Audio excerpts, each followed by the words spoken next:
Hello, everybody. This is Least coming at you with my friend Strom. We're going to be casting yet another end of the world style apocalypse match. Strom, who are our players today?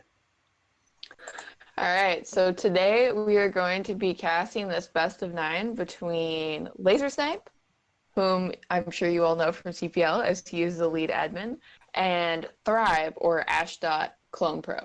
So should be a good match, PvT. I'm excited about this. PvT, finally a matchup I know something about. I'm ready. I'm ready. Let's get it. Yeah, I know nothing about it, so I'll just be memeing here and saying Zerg things, making pointless comparisons. You Yeah, know me. exactly. Tanks, lurkers, Yeah. basically the same unit. Basically the same unit. Oh yeah, totally. Splash damage and they have a siege function. It's identical entirely. It's the same thing. Honestly. Imagine if tanks were invisible. That's what this matchup is all about. Like, All right. So, are we going to do a little introduction of our players here for those who haven't seen them play games before? yeah, well, on one hand, we've got Snipe, who is the epitome of Protoss, low APM, big brain, is around 1700, despite having about 100 APM. So, big baller brand. Thrive, I don't know as much about. Strong, can you tell us some stuff about Thrive? Yeah, I don't actually am not super familiar with his playstyle. He was a late join to CPL. He is in tier 0, whereas Snipe is tier 1. I think he reported his MMR as being about 1850. And I know he is on Ash, so that makes him the clanmate of Art of Turtle, who we had in our first Apocalypse Showmatch series. So another Ash player, good to see. And I'm really excited to see some games from him because I added him to a team, but I don't know him very well. He's kind of a mystery to me. I do know, however, that Snipe has prepped for this match. He did do a run through mock end of the world best of nine last night with Zeno, our lovely observer. Um, so hopefully Snipe is well prepared, and I hope that our turn player is as well. And I'm excited to get into this. Yeah, I hope we've had a little bit of a record of not having the closest end of the world one. So if we could get like a 5-4, that would be ideal. It, No it would pressure. make me feel better. It No would make pressure. me feel better. Strom As would the be person less who's trash. setting up these matches, yeah. All right. Yeah, so just before we start, shout out to Zeno Acoop, our observer for the series. He observed the last one as well. Great guy, great Terran player, and you should show him the love because he is making this stream possible.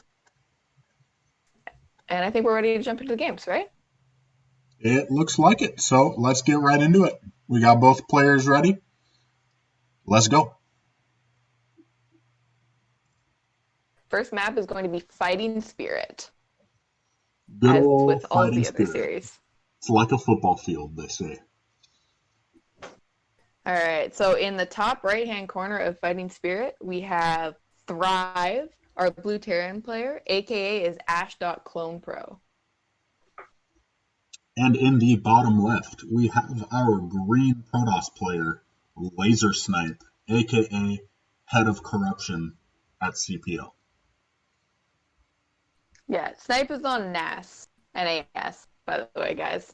Um, Rip Nas. Good friends with Dragon. They know each other. I think they've been longtime friends.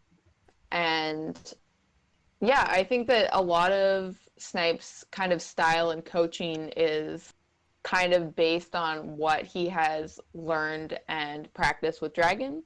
So he's definitely, I think, probably the most comfortable with just macro play, especially being kind of a low APM, not super interested in microing units kind of player. Very true. Very true. Even though sometimes you get those players that are very interested in microing units, even though they have low APM, and then they become what I like to call a least. where they are kind of hard stuck 1500 for their entire career.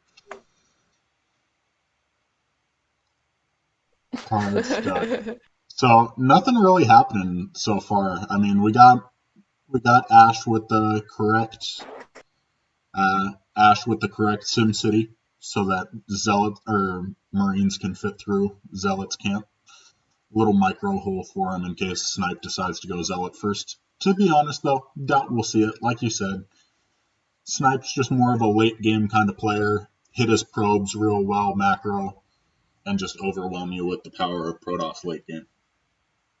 Yeah, I am hoping he'll do something a little funny in the series at some point, just because hashtag Protoss and best of nine.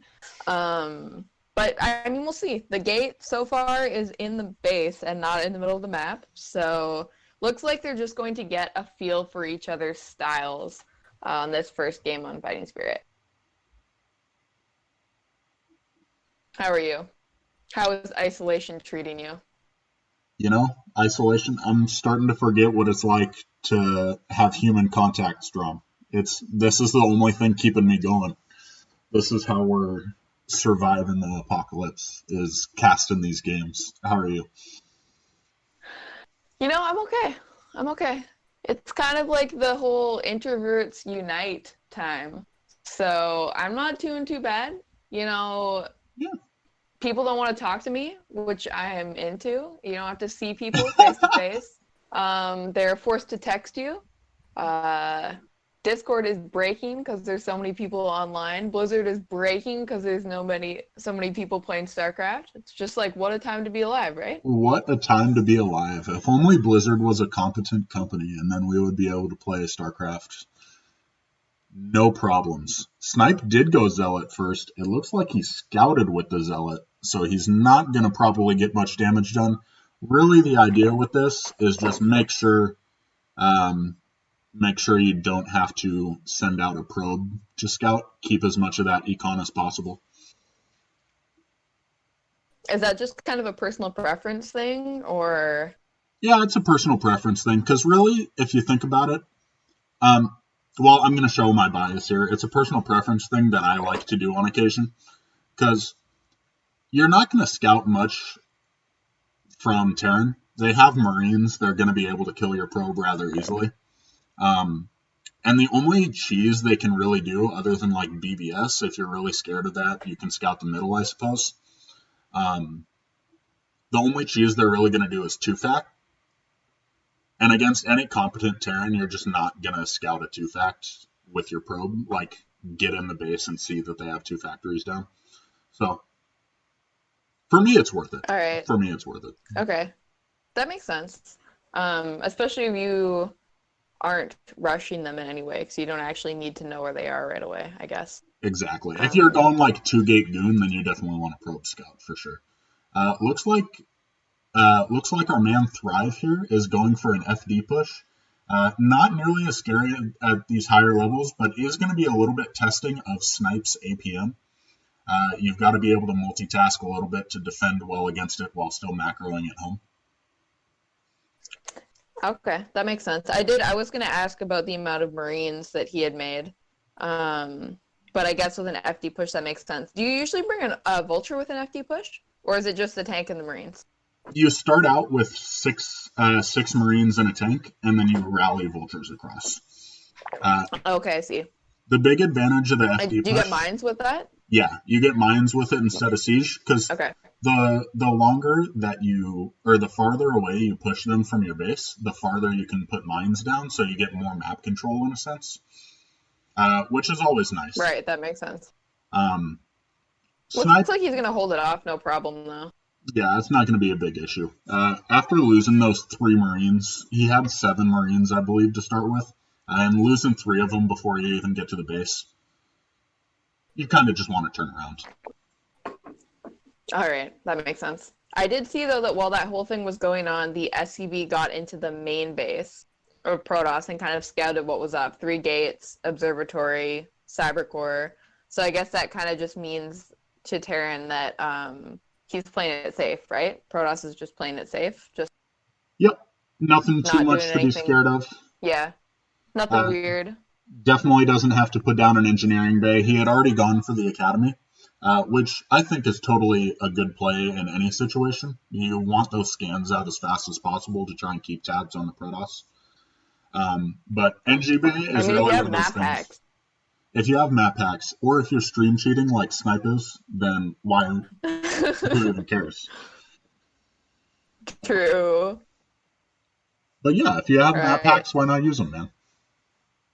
Yeah, it makes sense. I did see he put a shield battery down in his natural. Was that just a defense for the FD push That's then? correct. Yeah. He That probably was not feeling super confident. Because he only had, you got to remember, he only had two Dragoons because he delayed the third Dragoon due to the Zealot that he made at first. Uh, so he was probably feeling a little bit scared. Both sides, especially nowadays, it used to be FD push was a lot more aggressive, or at least I was just a lot worse when I played, and so it felt like I lost to it every game. But um, nowadays, if you go FD push, it's just an opportunity to push them back from you a little bit, get your expansion while putting on pressure, get some mines out in the middle of the map. Did you see that he made a medic? Zeno was showing us that he made a medic. Oh, that's funny. That's got to Terran be, made a medic. obviously, that's for optical flare for the observer. We know he actually did it. The madman, the absolute Yeah. madman. The I think observer's I saw blind. he was upgrading something at the academy. That is Um, so funny. so I guess wait. So does that give him any kind of like is there a reason for this? Is he trying to hide something specifically? No, I mean, it just makes it so much harder until another observer comes out to clear mines from the map. And in this matchup, Oh, mines I see. I are forgot about mines. actually the most powerful thing ever. Like, I know it's probably the same way when they go mech in Zerg, in TVZ, but if you can't clear mines, you actually cannot move as a Protoss. So, Well, I guess that makes sense too. Like, I don't know if Thrive knows anything about Snipe at all, but considering he is a low APM player, that like making mines harder to clear probably just makes the entire thing more difficult again, like exponentially because of the APM restriction. right, for sure, for sure. And let's not get too I don't want to overstate it too much because optical flaring one observer is kind of a style move. It's not like it's actually going to provide that much benefit in the game, but it is pretty But hilarious. And he's but pushing right now. did you see the secret stargates? Uh, I I, think we have some secret stargates on the map. Zeno just showed us some stargates. I believe it was just one Stargate in the Templar archives, which is Oh, okay. generally Arbiter. But Arbiter. Okay. If he is going carrier off three base, I'd like to see that. A little push out here from Thrive. Snipe looking like he's going to be able to clean it up pretty easily. He's got the units for it for sure, and he's microing really well actually. Yeah, that's no problem Yeah. for him. Just destroyed. Got right on top of those tanks and just that's just the main backbone force for Terran. But Terran does get a third base. We'll see if he can defend it. That was a bad trade for Terran in general, right? He's behind now. Is that how that works? Uh, any kind of trade like that, from my understanding of the Terran side of the matchup, which is pretty slim. Like in my biased perspective, I'm like, oh no, it's no problem. Terran can do that. But from a realistic perspective, any tanks you lose just makes your 2-1 push that much weaker and easier to hold. So I would say, yeah, Right. that's probably pretty bad for a Terran player. Yeah. So pretty good for Snipe. Nice opening for all of his whining about this matchup. Looks like he's in an okay spot in this game so far. So Zeno, can we we go got back that. to the third real quick and click on that observer? The third for the Protoss player. I want to see if he blinded the observer. Uh, out. Never mind. Never mind. Sorry, they moved all the units around, but he is. Oh, he's got. Weird.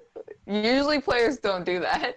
Usually, if they just wanted to make things really easy for me, honestly, I wish they would just not move anything around. Guys, this is why we have an observer. Okay, just hear me out. That exact thing is why we have an observer. Rude. All right.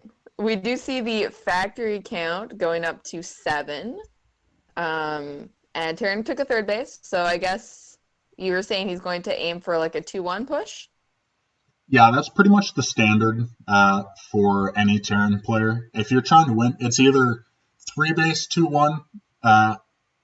Some Terran players that I've talked to have advocated, especially for lower MMR players, to just go straight for 2 base 2-1. It's easier to just sit in your 2 safe bases and macro out, because the real hard part of the 3 base 2-1 is actually taking and holding the third base. It's just another point of Snipe? weakness for the Terran. Yeah, Snipe didn't really pressure that third base at all, though. No, In he this didn't. game, at least, as far as I saw.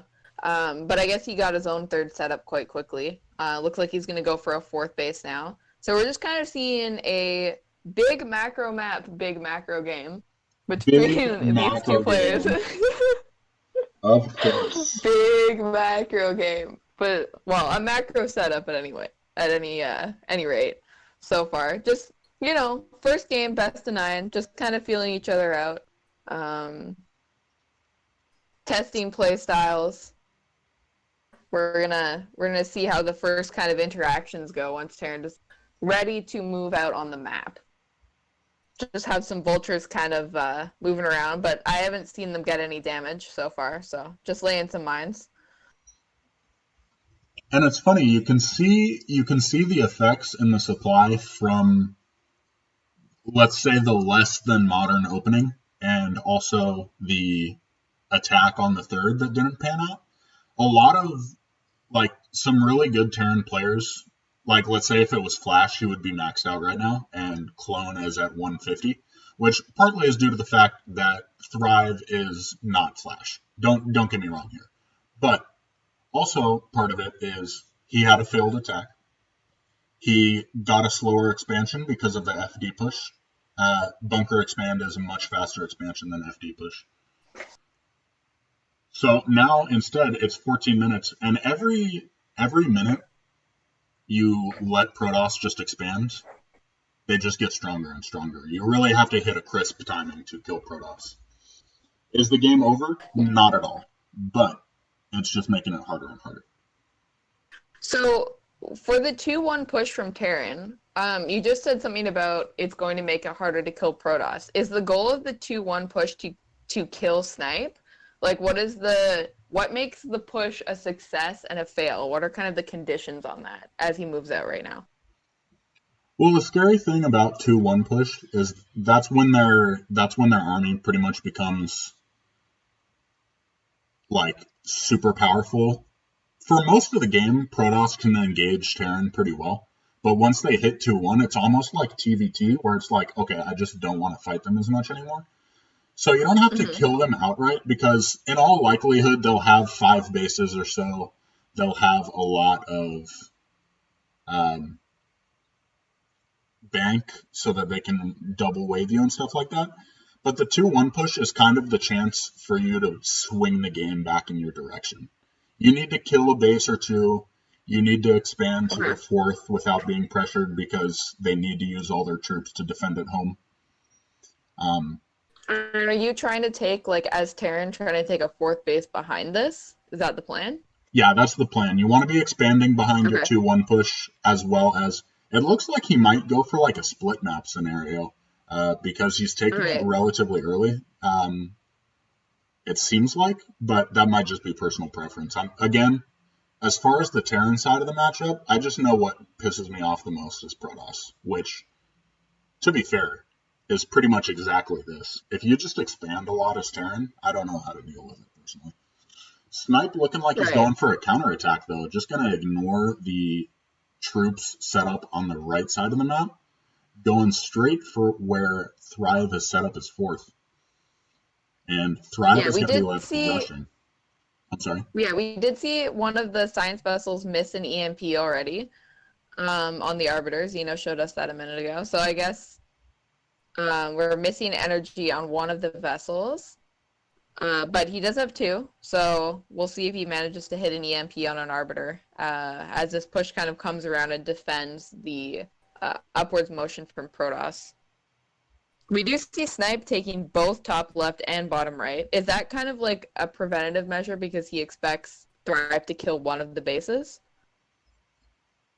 Yes. Like I know I see Yes. Zergs do this sometimes TVZ or ZBT where like you just aren't sure if you're gonna be able to get a base up, so you just go like send a drone to both of the corner bases and just you end up taking the one that Terran doesn't decide to kill. So you have time to get workers there. I'm assuming this is kind of like a same thing. He'll just like take the base where Terran isn't because Terran kind of has to keep his units in a Oh, ball. Oh, but a recall at the third oh, base, that was so sick. getting right on top of those tanks. That was so many units in that recall. Why don't my recalls look like that? Oh my gosh. Okay, he's killing a lot of OCVs. He killed a lot of. He's sending over reinforcements to try and cut off the help. Getting a All pretty good right. trade. Oh my gosh. All right, we do see a stasis coming down on one of the vessels, but there are still two active. I also see some units for Thrive in top left, so I think he's killing that one expansion while this is happening. But looks like there's also units in Thrive's main, trying to get on top of those factories and killing some more SCVs. Third is completely non-functional for Terran at the moment. Yeah, this is just so annoying for Terran. Like, the advantage Protoss has in this matchup late game is mobility. And when you're just taking advantage of that, you're putting units everywhere. It's insanely hard for Terran to deal with. All right, we Yes. see as this happens, Snipe setting up his fifth base in bottom right. As Terran kind of tries to do some damage assessment at his third base. I think his fourth base is up and running. We do see some Zealots take some hits from mines here at the bridge and the top left. Both players with quite a bang at the moment. But I'm assuming that's to be expected, at least from Protoss, right? Yeah, that's pretty much to be expected. Oh my gosh, this harass is super nice. Just sending some zealots over. He did eat some mine shots on the way, but it's well worth it. Just essentially nullifying this fourth expansion, killing most of the SEVs there. He has some storms, so he's getting a few of the vultures killed. Getting a nice storm off on a tank. A tank does not get one shot by a storm, but when you storm twice, pretty good. Oh my gosh, just melting. Snipe is trading so efficiently right now. Yeah, he looks like he's doing super well. Terran's still on 172 supply, though. But he is having his fifth command center. I think he's going to lose it altogether, which is a shame. And the factory started up there. So you really, I mean, ideally you lift the command center and you don't lose it in these situations. But I don't believe he lost his command center for his third or his fourth. So, you know, and Terran hurting a little bit after all those exchanges, I think, from my Zerg perspective, Oh which yeah, like doesn't mean much. as a Protoss player, this seems like a massive success for Snipe right now. Like Oh uh, man, another recall of the these third recalls are base. just brutalizing Thrive right now. Oh my goodness, it's just Snipe just seems to know where the SCVs are. Like there was no SCVs in that third base literally until he decided to recall. Like the moment the SCVs got there, he recalled. Um, so good. So this good. And that he's exchange seemed counterattacking okay the fourth for again. Terran though. He's everywhere. He's everywhere. The thing with recalls is no matter how bad the exchange is, it's always better than them attacking your bases. So just the fact that Right. he's getting Okay, all that makes these sense. recalls off, just the fact that he's getting all these recalls off is so good for him right now. Like he hasn't lost a single base. If you don't lose a single base in PvT, I mean, ideally you would want to be on you would want to have like the entire map right now. But considering Snipe's APM limitations, that's totally fine. That he's on 6 maybe if he gets this one in the top left corner up, and you can just see. Yeah, I mean, he's got gateways in bottom left too, though. Like, and he's had them for a while. And look at his macro, super like his money just went super low. He is maxed. And tearing down to 118 supply just feels like he's kind of just limping through this game. After all of those hits. Yeah, and with this map, if Terran can't get up a 4th base, it becomes increasingly hard for them to win. Maybe if they just get an extremely cost-efficient 2-1 push at the very beginning, then they can win the game. But that ship has already sailed. So Thrive needs to get his 4th base up, or he's just gonna starve. And it does not look like Or at Snipe. least to keep his 3rd base up. Yeah, I mean he can't even keep his 3rd base up. The general win condition, at least as far as I know, is for Terran to get a 4th. And he can't even keep his 3rd alive. This is brutal for Thrive right now. I'm enjoying. Yeah, I kind of feel like you're enjoying it. I'm enjoying this. This is textbook Protoss play. I'm not very good at this matchup. The reason I win this matchup is because I do a bunch of garbage builds like 12 Nexus and 2 Gate and stuff. But this is just textbook play from Snipe. This kind of reminds me of how Tim plays, to be honest. What I'm watching right now. Like, I remember there was a Fighting Spirit game between Tim and Relentless last year, in their show match, and it kind of looked like this, to be honest. I feel like it's, I don't know, just very classic, honorable Protoss style here. I'm enjoying it. It really is. That's he has not done anything that could be considered cheesy in this game. We do see Thrive tap out. He didn't do anything aggressive. Right. He just sat there, waited for late game to come, and then used superior army movements to win the game. That was awesome. All right, so we do have our first map win going to Laser Snipe from Clan Nas. Yeah, pretty dominating showing by our Protoss player, who currently is down a tier from Thrive, who's a tier 0 player, although Snipe is a high-level tier 1. But I guess we'll see what happens on some of the weirder maps. You do have some 2-player maps in this pool that seem to be a little bit better for Terran. But we're going to go to Tau Cross next. So this should be interesting. With the flat ground, it's a lot easier for Protoss to be aggressive in the early game. It'll be interesting to see if Snipe opts for that. When you have a ramp above your natural, obviously you can just put a tank up on the cliff, and then you're pretty much unbreakable in the early game, especially if you have siege.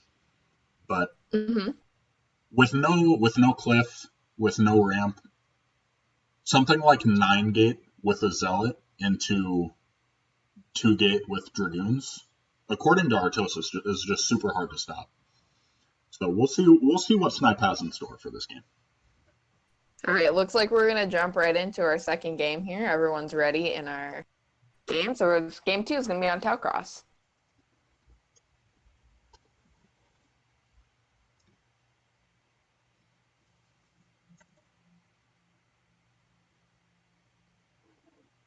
All right, so we do have our Terran player, Ash.ClonePro, aka Thrive, on the upper left-hand side of the map in the blue. And in the top right, we have our green Protoss player, Laser Snipe.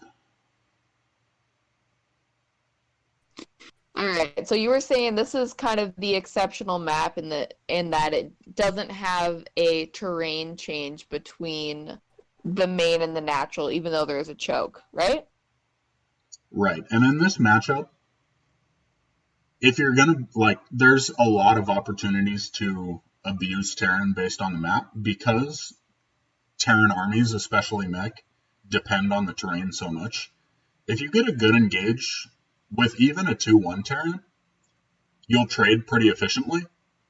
But if you try and attack and they're all their tanks are on a cliff and you try and just run up the ramp to attack them, it's going to go bad for you.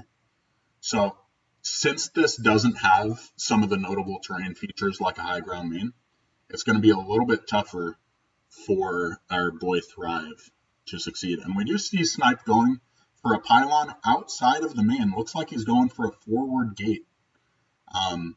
Nothing too crazy, not in the middle of the map, but is going to get the Zealot there just a little bit faster. I would expect to see a Zealot come out. That's almost a guarantee. Right. So this is just kind of a little bit of an aggressive opening from Protoss. Not super all in or anything, but he is going to be hoping to get some damage done with the first couple of Zealots. So I guess we'll see how the micro goes for Thrive and kind of what his SimCity is going to look like and how he manages to use that. You know, I think I was watching KCM with Tim a couple days ago. I think I saw Bisu doing this build a lot. Bisu really likes this. From the replay pack Yeah. that I've seen of him, like literally 20-30% of the games were just him going for forward gate on Fighting Spirit.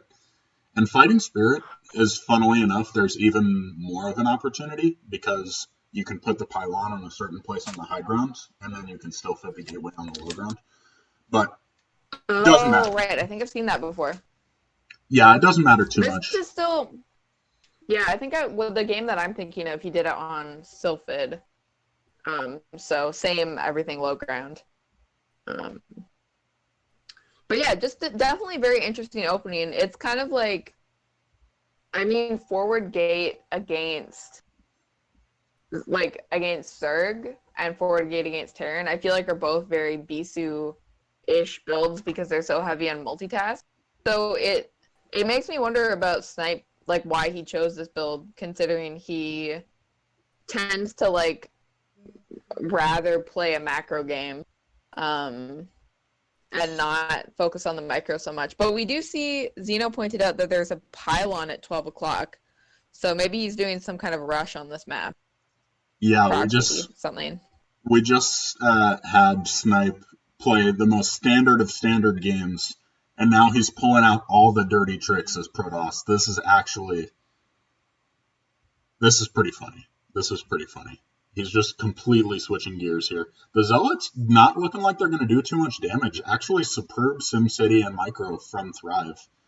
But the He also question built is, quite a few Marines, right? Like, do we normally see Terran build 4 Marines? Or did he know? oh my gosh, he's going proxy DT. Well, when you see Zealot first, you kind of just continue building Marines. If you see Dragoon first, then you're pretty much just like, I don't really need Marines that much. I'll get my bunker up and I'll have like 2 or 3 Marines in there. But as soon as you see Zealots, you just continue producing so that way you're not at risk of dying. Because one Zealot can really end the game. Right, that makes sense. Man, so we're going to see, actually, we have Proxy DT right now versus 2Fact. I have no idea how this lines up. How does that even work? Really bad for the 2Fact, actually. Unless he goes like straight vultures with mines. Because the mines obviously can kill the Dark Templar. But if he just goes for a standard 3-tank version, especially, which it looks like he's going to do, he does have 2 machine shops, so he's going to be building 3 tanks. He's just not going to have any detection. The DTs are going to run over his army.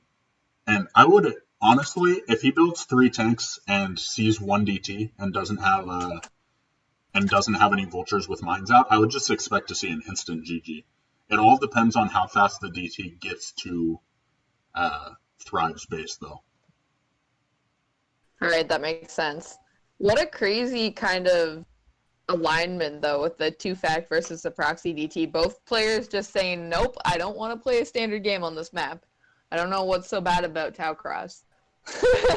This is actually pretty funny because, oh my gosh, the DT is out. There's no mines. You can see, even though there is a chance of mines, he sent his units forward to try and tank those mine shots for him. Big brain from Snipe. And honestly, it's a little big brained even to just do Do this Oh for get man, into that proxy DT micro. anyways. Yeah, sick micro. He's just going to kill every single SEV here. It's going to be if I think Snipe just wins here. Like he's trying to get up. Thrive is trying Yeah, to well, get up an there's just NG bay. no detection. There's no detection for Terran, and he keeps killing the vultures before he runs into the mines. Like we just saw, like a great body block, um, from the vulture on the DT, and Snipe kind of like moved the DT around, and it still Oh my gosh! went Oh off. my gosh! Oh my god! Oh my Oh my god! god! I'm sorry. That was so Wow! sick. What a mind drag! That was sick. I hope I didn't like break anyone's eardrums on the cast, but that was my favorite mind drag of all time. I am That I was am pretty very good. biased. Those mind drags into mineral lines are crazy to me. Like they don't. It's like a TBT PBT kind of exclusive thing. Doesn't normally happen in Zerg matchups, and it just blows my mind. Oh my god, Not so again. many SCVs going down. Not like this. Yeah, it's Wow, this looks like it's a 2-0 for Snipe pretty quickly here. easy race, man. Just press the K key. It's fine. Man, he did try and get a turret up, but looks like it's gone. And he's trying his best. He's trying desperately to zone out these Dark Templar with mines. But even mines are an imperfect solution, as you can see, because when they're that close, you just drag them into the SEVs, and one mine doesn't even kill a Dark Templar. It's absurd. It's That's absurd. insane.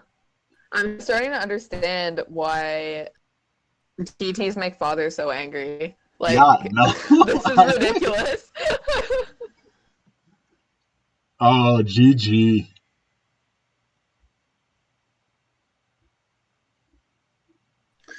All right, GG is called Swift 2-0. Well, not Swift. The first game wasn't Swift. Second game was Swift. Second game, Um, pretty fast. Snipe? I'm starting to think Snipe giving us a little bit of a. He was trying to play some mind games because he was talking all beforehand. He's like, "Is it too late to back out? I'm not feeling good about my PVT right now," and he's just putting on a show. yeah, he's been giving me shit for the last 2 days actually about this match. He asked me to set him up a match, and then I was like trying to find a Terran player, and I made some suggestions, and he kept saying people were too strong for him, and then I chose Thrive, and then he was complaining about that, and he was complaining about it yesterday. Seems like he's doing okay so far, though. We'll see if our Terran player can take some games, though. I want to see it. Foxbat saying, "Imagine a Protoss unit that kills Zerg detection. Must be awful for Zerg." I agree, dude. I don't know how anyone plays against Dark Templars. Pretty rough. Plus, especially in this matchup, particularly. That guy, you realize he means Corsairs, right? Yeah, I know he means Corsairs. That was a joke. Okay. Uh, I never can tell with you. my sarcastic voice is like the exact same as my regular voice, so I understand the struggle. It It's takes a true. while. It's true. Um, What a guy. what a guy. What was I going to What say? a But guy. the I don't other know. frustrating thing that I've heard Father talk about that is actually, I kind of give him some credit for it, is every single cheese that Protoss or that Terran can do just loses to any other cheese that Protoss does. So, like, the only time two fact works is against one gate expand. If they're going fast DTs, if they're going one gate Reaver, if they're going anything I like think they're that, trying to. you pretty much just I'm lose. gonna cut you off, man, because I think they're trying to get into the game. Oh, let's go. Just cut me off like tasteless, man. That's what I'm here for. Let's just say, well, let's go. Leash just has too many words sometimes, guys, and then sometimes none at all. Pretty much the dichotomy. I'm the duality of man right here. All right. In the top right corner, we have our blue Terran, Thrive, aka Ash Clone Pro.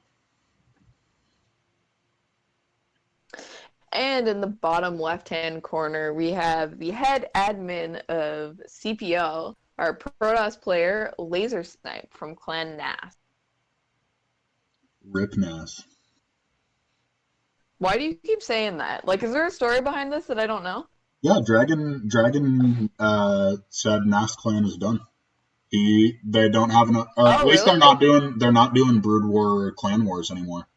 Um, so Wow, I'm so out of the loop. You think I would know these things being as I'm on the admin team for IRK, but actually I just know nothing constantly. no, it's okay. It's okay. I mean, I'm sure they'll still have players identify as Nas, but like Sugo's on Rev now. Eon Zerg, I'm pretty sure is looking for a team. I don't really watch Eon Zerg stream, so I don't really know. But Oh, wow, that's crazy. I had no idea. Yeah, I guess Jaehoon was on NAS as well. There were some really good players on NAS. yeah, they were a strong team. They were a strong team. Yeah, Uh, strong kind of like North American team. That's so funny because I swear I was just talking like how recently did this happen? it was a couple weeks ago, like 3 weeks ago or something like that. Okay, I thought I was just talking to Snipe about NAS, but it might have been before that actually. Because I know Snipe was on the admin team for that as well. Huh. I will have to ask around about that in the future because I had no idea that that was happening. Um, Kind of like new enough to the scene that I don't really get all the clan politics, but I always find it kind of interesting who is on like what the player Right, I'm with you. especially with the top foreigners, like who's on what team, because you know that even though the practice is kind of centralized, that when people are preparing for a match, they oftentimes go to their teammates to help them prepare. So it's Right. just always interesting to me, like who is practicing with who. You can kind of tell that from the clan lineups. You know, though, I still think you should introduce Snipe as from Nas Clan every single game, and I will just say Rip Nas afterwards. Another All Zealot from right. Snipe. This is interesting. He's going Zealot first pretty consistently here. I guess it's just his preferred opener. It is very strong. It has the potential to deal a lot of damage, and it is a really small investment, so you can't fault him for it. Does it make you like? Is it a safety thing as well? Like, is there some kind of rush from Terran that Zealot first kind of stops? Anytime you have a zealot, you're a little bit safer against things like FD push. There's a lot of tanking with 160 health. It tanks a lot of damage from marines and tanks, um, and it has the potential to do a lot of damage with 16 per hit. So it's never a bad unit to have. And obviously, you don't want to mass zealots until you get leg speed because slow zealots just kind of clump up and don't really do Oh anything that man, well. looks like It's the so sick. Zealot is also going to get some damage though. Gets two SCVs before it's kind of picked off. Feel like that's an okay trade from Protoss. Oh, that's so worth it. Anytime you can get your money's worth as the zealot, it's so worth it. Yeah, and he did get all the way in and got a nice scout off as well. So I'm sure Snape's feeling pretty good about that. Something I'm gonna try my best not to be biased here though. Something I'm really liking from Thrive is this bunker expand into Vulture first. A lot of people, if you want to be perfectly safe, you go for a tank right away because then you only have to repair your bunker for a couple seconds before your tank comes out and they have to retreat. But if you go Vulture first, it gives you the opportunity to. It forces the Dragoons to stay home because otherwise you just go kill all their probes. It gives you map control for a little bit. You can place mines wherever you want. It's just an all around good play. So I like that a lot, even though the Vulture didn't end up doing that much damage. He Yeah, did he scout did no get. natural, by the way. 3 gate from Yes, Laser he did. Snipe. So what does that mean? Is this a like a rush from Protoss? Yeah, Like this lots is of units go kill him? 3 gate goon all in. But it looks like Thrive scouted. I couldn't quite tell if the Vulture could see it, but by the way he's building a wall, I'm assuming that he knows. So this should actually be really good for our boy Thrive. Um, anytime the Protoss doesn't have a natural by 4 minutes 20 seconds, they're up to something funky. So it never hurts to have a wall. If it's DTs and they try and walk them across the map, obviously you can't walk through a wall. If it's 3-gate goon like this, you have a chance at least to repair, and you have a sieged tank as he got here. He's getting an We engineering bay, which is super smart. I'm sorry. why is the engineering base smart in this situation? Just because I don't think the engineering bay tells me I don't think that he saw exactly what it was. It might have been Oh DT. man, It might have that been. repair was non-existent on the bunker. Does he just lose now? Oh No, no, you can see tanks are too good. tank's too good, man. Tank's too good. Yeah. Um, and also, the NG bay just helps with a second layer of wall off. Like, even though he busted the bunker, he couldn't quite get through because the NG bay was right there. So just all around good play from Thrive in response to an all-in that he knew was coming, but he wasn't really sure what it was going to be. Right, yeah, that looks those tanks behind that wall, that looks very hard to break to me. Yeah, it is. So now Snipe's just behind. It'll be interesting to see if he doubles down. No, it looks like he's going for a Nexus. And you can double expand behind this, but considering he took his natural Nexus at 6 minutes 30 seconds, he's going to be very behind. There's no doubt about it. Yeah, Terran been mining from the natural expansion for a while. We do see he manages to sneak an SUV out on the map. Out of that kind of Dragoon contain that Snipe has going on at the natural of Thrive. So he's gonna kind of do a little scout and see what's going on from Protoss here. So this is a two-player map. The rush distance is shorter-ish. Like, is this a good? This is an okay map for Terran, right? Especially because that third and fourth base are both up a ramp. Yeah, I like this map for Terran. I think the shorter distance, any two-player map is pretty good for Terran because you can't take another main and put infinity gateways there. You have to fit all your gateways at their Right, main right. base. And then if they get a solid clamp on your natural, you just lose. Um, however, there's not that many bases, so that makes it even worse for Protoss. Like, you want to take a bunch of bases, and this one, you can see, like, you take your first four relatively easily, but then your fifth is top left or bottom right, and either way, they have to move, like, 2 screen lengths to take it out. So I do like this map for Terran a little bit. It's not game-ending by any means. It's not extremely bad, but it makes you think. No, but yeah, it seems to me like, especially after holding that goon all in, like his push should be really strong, right? Oh, And for there is sure. also those kind of like high ground areas in the middle of the ramp or in the middle of the map with the ramps, kind of where we see the dragoon sitting just a second ago. I feel like the if you set up a siege line up there, that's really hard for Protoss to break, right? Oh yeah, 100%, 100%. There's no doubt about it. Thrive is in a very good position right now, especially with the failed 3-gate goon. I've actually kind of grown to like high ground in Protoss vs Terran, even though siege lines on hills are really hard to break. Oh my gosh, did you see that? That dragoon just didn't die to 4 mines. That was That ridiculous. was I don't. actually Oh, crazy. he It's wanted all to get good. that vulture in so badly. Is he Yeah. even gonna get a probe?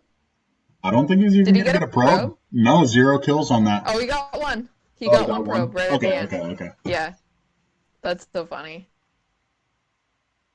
That's brutal, man. Those, because what happens is the mines kill each other and then end up not getting as much damage as they would. Oh, I It's see. I not see. just That like makes sense. Dragoons. It's not like Dragoons can just eat 4 mine Well, shots I without didn't any know if problem. they could like, I didn't know if mines could like miss or like what the deal was with that, but that makes sense that they just blow each other up and then, all right, whatever. I see how it is. So, funny thing about this game, even though Snipe was kind of way behind, in terms of the natural timing and really his economy as a whole, he's still up 10 supply.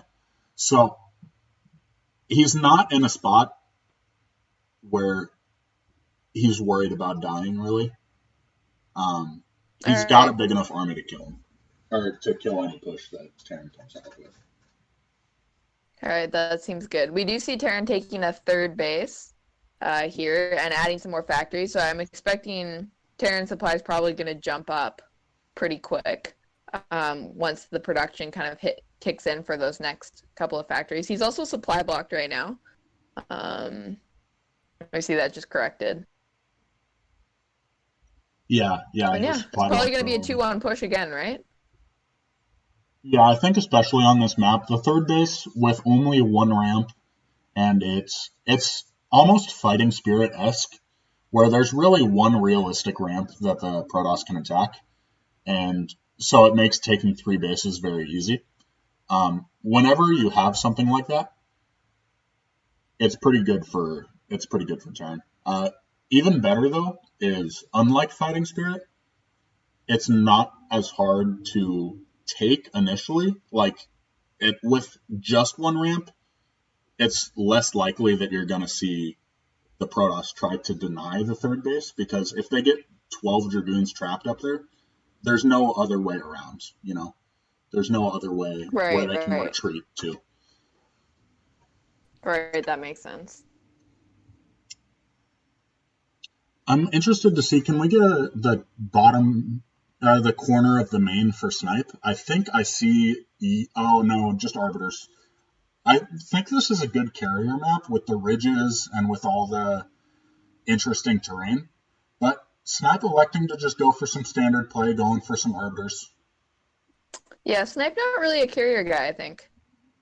Yeah, it does take a bit more multitasking, so that makes sense. Snipe just electing to stick with what he's got. Yeah, I think he prefers to play arbiters in general. I don't think I've ever seen him go carriers before, actually. I haven't observed like a ton of his PVTs, but I'll see. I mean, maybe he has some kind of like two base carrier build plan for one of these maps here. I definitely think you're I would right. like to see it. I would like to see Snipe go carriers just one time, but if we don't end up seeing it, that's perfectly reasonable from Snipe.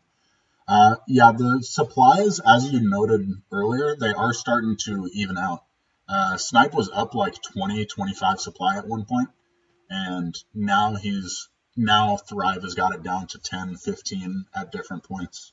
So he's supply blocking Yeah, he is himself yet supply again, blocked man. again. Yeah. Hard Yeah, the supply to blocks are really rough. agreed. Agreed. Yeah. The nice thing for Terran in this game is that Protoss only is on three base right now. Like it looks like he's just Right. taking his fourth. Um, it's not close to being finished, but like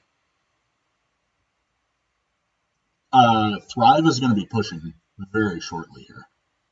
So it's a big question mark on whether that fourth base even will survive. Yeah, we do see a drop ship out for Thrive. You think he might do a push and kind of do a Vulture drop at the same time? Looks to me like Xeno's showing us that the natural is super open to drops right now. I'm not sure where that drop ship actually is on the map, but there's no cannons at the natural, so if you get like four Vultures in there, it could be pretty devastating to the kind of economy for Protoss, which is already a little bit hampered, considering that he wasn't able to get a fourth base up until about now. And Terran's actually starting his fourth base now too. So is Yeah, that the some normal really fourth that you would take? it makes sense because as Terran you want to take bases along your push path. So Oh, okay.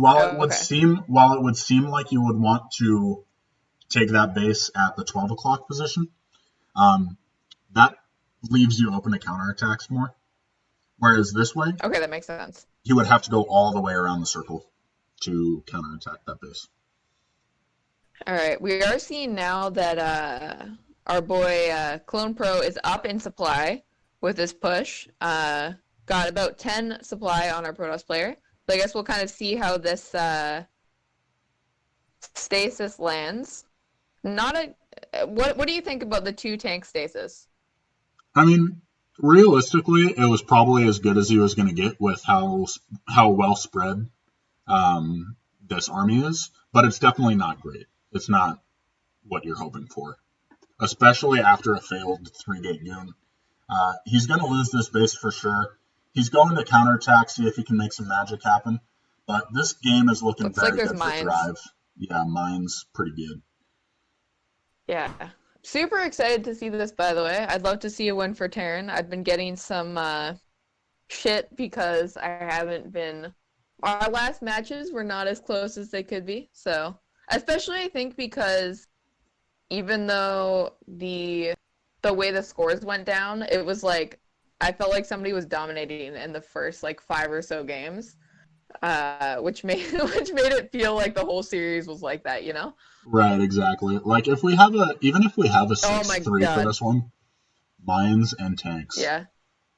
Even if we have a 6-3, but it's like 2 wins, 1 win, 2 wins, 1 win. I'm good with that. I'm good with that. We're chilling there. Yeah. Yeah. It seems very even. Or a lot more even when the kind of like order of the wins go like that. All right. We did see Protoss try and counterattack in the natural as he was losing his fourth, but Thrive managed to stop that with some good mines and a great tank hit on a clump of goons. And yeah, the game goes on. Snipe pretty behind in supply now, 143 to 180. So seems pretty good for Terran. He's setting up his fourth base, and Snipe not even close to having a fourth base done, and he just lost his first one.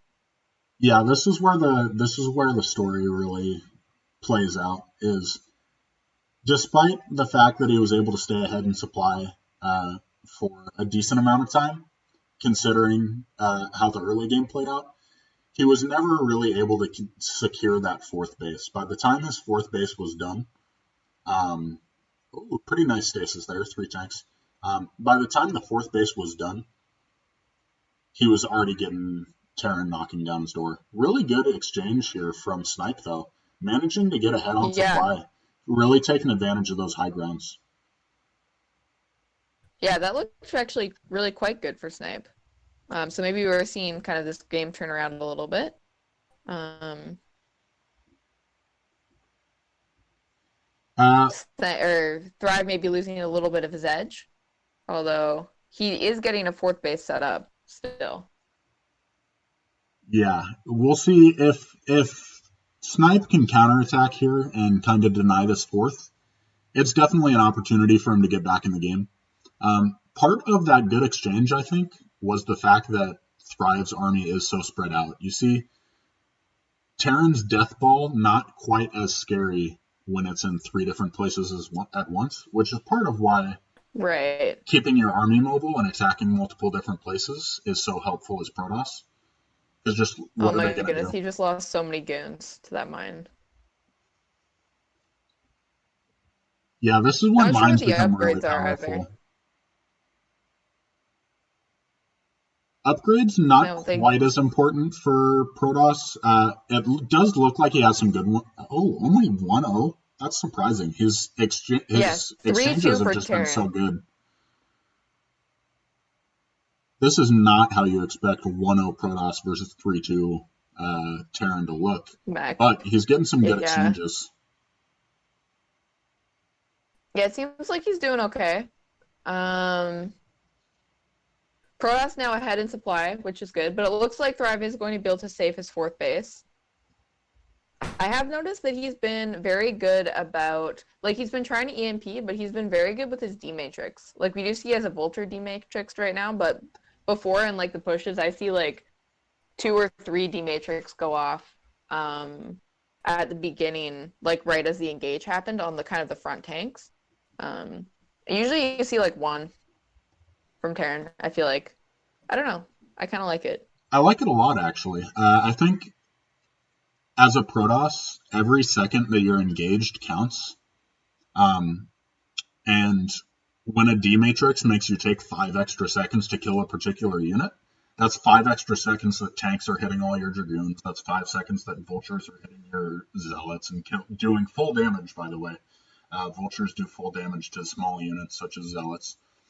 Um, so It's so D-matrices can funny to be me because surprisingly zealots are strong. so bulky.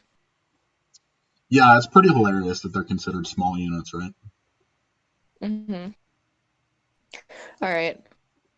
So we just see kind of like a stabilization going on. Snipe taking 5 bases, Terran on 4, but we did see Zeno pointed out to us that the main was, or the natural was mined out. I think, yeah, recall coming in the main. No mines laid for Terran. This looks like it's going to be quite difficult to clean up to me. Yeah, And I'm it not will really get sure how cleaned this up, works. but this is one of the things that Snipe needs to do to get back in this game. Like, if he can distract the Terran while he just continues to take bases, recall, something I'd like to see, but I don't know if he has enough units for, is to also attack the fourth base at the same time. That would be super annoying for Protoss to do, for Terran to deal with, excuse me. Um, Yeah. and having Templars in this just makes it twice as annoying. Vultures melt to Storm. Tanks take a critical amount of damage to Storm because they're so immobile. So Storm really helps melt, and he does go for the counterattack.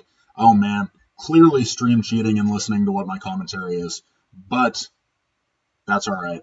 Pretty good move. All Gonna get a right. lot Yeah, of he did SCV catch it kills. under defended with only one tank. We do see that CC going to be lifted. I think he might lose it, though, with that many Dragoons. He is going to try and target down some SCVs. We'll see how quickly Snipe can kind of save this base. This Man, is it just really seems like good play Snipe's from Snipe. everywhere. Snipe has just been playing top notch right now. Yeah. The fact that he is in this game right now, despite never really having uh, despite never really having an economic advantage, is just insane. Right. Anytime I win a PVT, it's because I had a huge economic advantage or I did a bunch of damage to start. Man, we do see that Thrive actually tried to kind of sneak take the 12 o'clock expansion behind that, and Snipe already had units there to stop it. And I think this is kind of the story that we're seeing is that the units for Terran are just having to be spread out because of because of the kind of like two-pronged attacks that Snipe is doing. And you're right, it seems to like greatly reduce the effectiveness um, of the units. And we do see after that Snipe with a spike in supply. And he is on 5 bases now. I will say, we're seeing But a I lot don't of. think he's getting another one. Yeah, he's not getting another one. That's the thing. That's the limitation of this map. There's just no way you're ever going to take more than 5 bases as Protoss. So it's not like Fighting Spirit where you can take 8 bases and the Terran just can't do anything about it. So these engages, while very good, are also very necessary because there's just no way you're gonna just out economy him.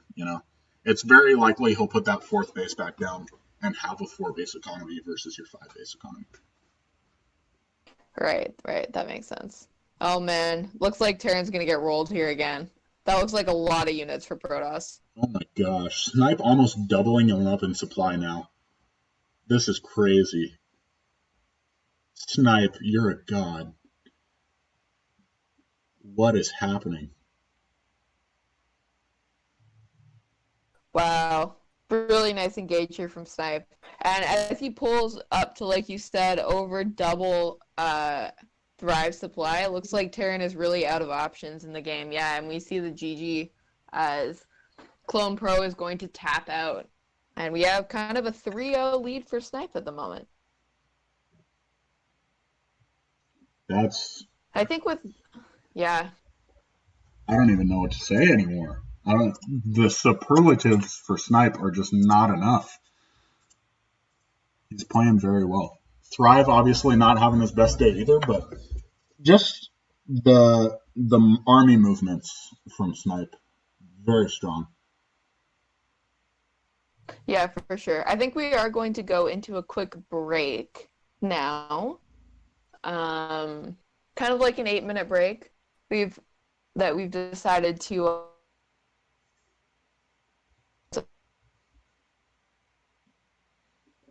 three.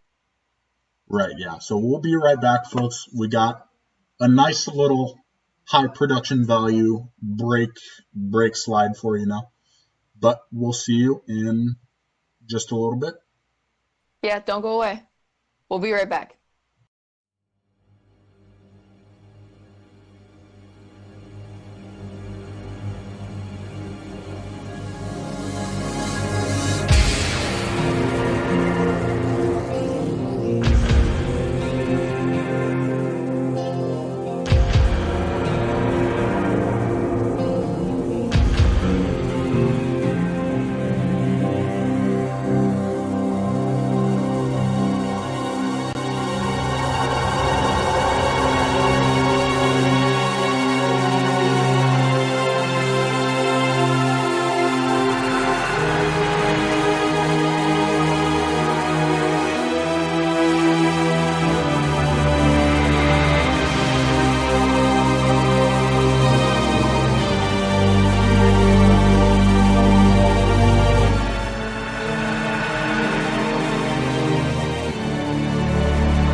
But the cannon's going to be a little bit better placed in the mineral line. Exactly where Zeno was pointing at, Yeah. Because you can see, as it is right now, even if he sent probes back to the natural mineral line, they still couldn't find it because the cannons just can't hit those mutas.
Should you be spamming cannons at the natural?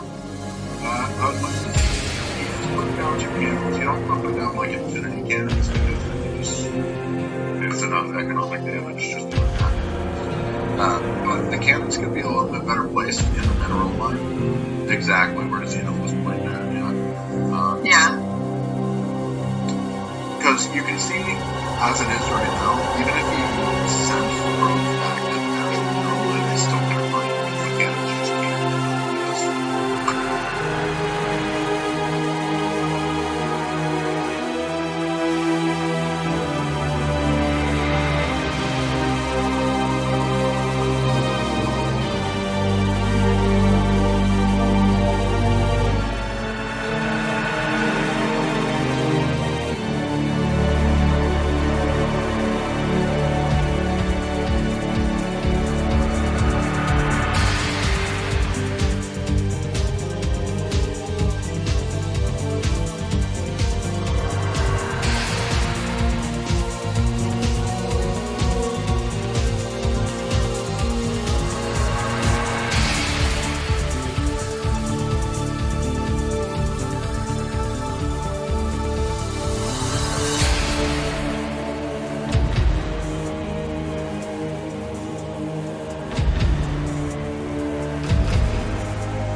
Should you be spamming cannons at the natural?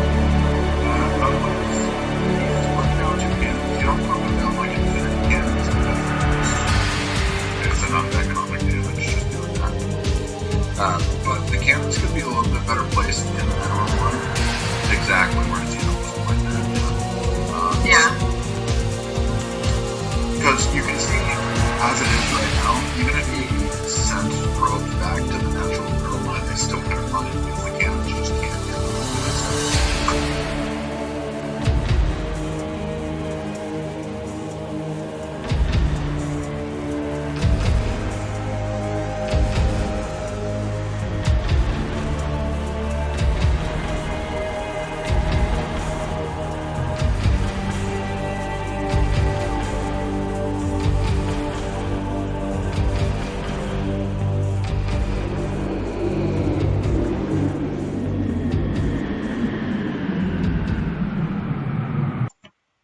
And we're back, everybody. So far, we've got a little bit of a rout going on. I don't know if it's gonna get closer. It's very possible, but a strong start for Snipe. 3-0 Snipe over Thrive. Right. This is not looking good for my history of making matches here in our Apocalypse Show Match series. By the way, guys, this is the third one of these Apocalypse Show matches that we've been doing. Mostly CPL players. the first two, one of them was Art of Turtle versus IRK Father, and the second one was IRK Age versus BT George. So if you haven't checked those out, they're the same style, best of 9, CPL maps plus Escalade, and all maps are played. You should definitely check those out. I believe that the VODs are on Lee's Twitch, and hopefully at some point we will try and get them uploaded to YouTube in some regard. But we're still kind of working out the gimmicks in this setup, so be patient with us. There are more to come. And just as a little bit of a teaser, don't go away. There's still plenty of time left in this match. But next match we have 911 versus Yenta on Saturday. Do we have a time for that yet, Strom, or is it just a general plan that it's on Saturday? I think it's going to be 10 p.m. CET, but I will definitely update everyone. And there is a Team Liquid thread now for this Showmatch series. So you can check that out. I think Art of Turtle posted it. So the time will be on there, and there will be an announcement in the CPL Discord. So we'll let you know. But I think it's going to be 10 p.m. CET on Saturday. That's IRK Yenta versus 911, who is new to 1v1. He's been playing fastest. He was the fastest player before this. All right, I think we're going to jump into our fourth game here. It's going to be on Escalade. So this is our non-CPL map. We only have 8 CPL maps, so we had to add a ladder map to this. I'm excited to see how the PvT plays out on this, though. It should be interesting to see just exactly how both players react. It doesn't seem too much different. A lot of the differences are something that affects like other matchups. But all right, so in the top right-hand corner of Escalade, we have Laser Snipe as the green Protoss player, captain of NASB. Rip Nass. And in the bottom left corner, we have Ash Clone Pro, our Blue Terran, aka Thrive. All right, so you were saying about Escalade. I don't really know how PvT plays on this, but I do remember, like, didn't they say something in ASL about being... Is it supposed to be better for Protoss? I honestly don't know about the balance too much. It looks pretty similar to Fighting Spirit for me, personally. Nah, it's Circuit Breakers, man. It's great. Circuit Breakers. Oh, this obviously. is an Escalade. It's Circuit Breakers. Obviously. Yeah. Just because it's great. It's just Circuit Breakers with a base in the middle. Exactly. You're right. Yeah. You're right. What am I thinking? Don't worry, guys. It's a completely... You all know this map. It's just Circuit Breakers. Yeah, I'm sure everyone's played on it before. Just Circuit Breakers, but we had a little edit. Yeah. I'm like basically a map maker. I know lots of things. Are you actually frequent? Turns out. Question. I mean, I don't know. Like, you just wouldn't know with me, would you? You never know. Has anyone seen Strom and Freakling in the same room at the same time? Doubt it. Like, maybe I'm just everyone. Like, you just don't know. You don't know. You know who I am and who I'm not. That's actually super meta. I could be anyone.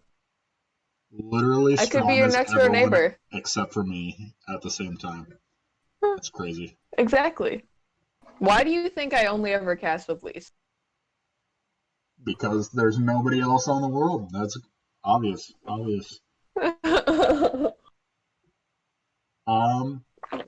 It looks like Snipe going for another Zealot first, just based on how the resources and supplies played out. So it looks like Zealot first going to be pretty much what he's doing every single game. I gotta say, I like it. Like I said earlier, it does slow down your natural just a little bit, but it's a relatively low risk, high reward kind of thing. All right, we do have somebody saying in the chat that the game sounds aren't there anymore. Did you like put them down at some point? Oh, I think I muted Xeno while I was trying to fix something. So I'm going to unmute Xeno real quick. All right, because I have game zones right now, so. Yep, that's my bad, folks. Thanks for pointing that out to us. We do have the game sounds back up now. It'll take 30 seconds. They'll get it. All right, sounds good. All right, so we do have, you said Zealot first from Snipe. And I guess we're going to just see how the micro goes from Clone Pro. We do have a bunker up, but of course the Zealot can just walk by that. It's probably going to try and get this SEV. Man, imagine a world in which it takes 4 hits from a Zealot to kill your worker, and you still can't get it away in time. Kappa. Obviously, All I was trying right. to finish that. Oh no, that Zealot getting on top of that Marine. This is Zealot doing crazy damage right now. Okay, 2 kills, 3 kills on the Zealot. Can he get a 4th? Just really, well, he gets the Marine. This is what I'm talking about, man. This is so worth it. We did see that, yeah, 5 kills on the Zealot, 4 SCV kills, with kind of like a relatively low investment from Protoss. So we do have him coming into the main mineral line, disrupting the mining now. Alright, he doesn't get a 6 kill there, but he did kill 4 SCVs and interrupt mining in the main, and also get quite a nice scout off for Protoss. So I feel like Snipe should be feeling really good about that. Yeah, Snipe should be very happy with how that went. And he's going to be able to get some damage on this bunker. So going to force a repair, which is always very nice. The factories are just so delayed because of all that economic damage that it's going to be a while before he can get a tank out. And you can see super smart play from Snipe here. Because he got so much damage done, he's expanding to his 3rd very quickly. Like, he knows there's just not much that Thrive can do to punish him. Alright, so he does have 4 SCVs repairing that bunker, so just as the goon range is finished, he can, just continue forcing Terran to suck some resources into that. Although, if you have only 2 SCVs, then they just constantly repair and you don't have to keep clicking them, right? Yeah. Basically, the rule of thumb is for every Dragoon, you want 1 SCV repairing. So this is kind of a mistake from Clone Pro then, right? Because if he only needs 2 SCVs there. The other 2 SCVs could be mining minerals.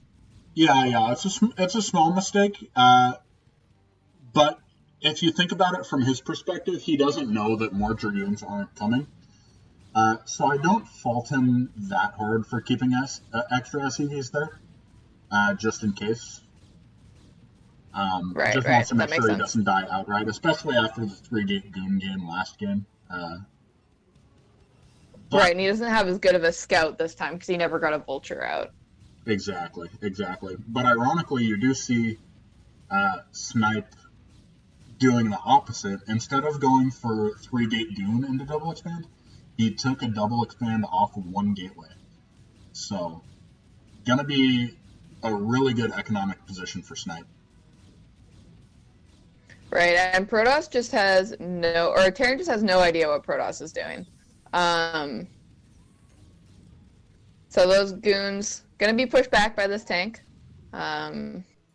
taking some damage.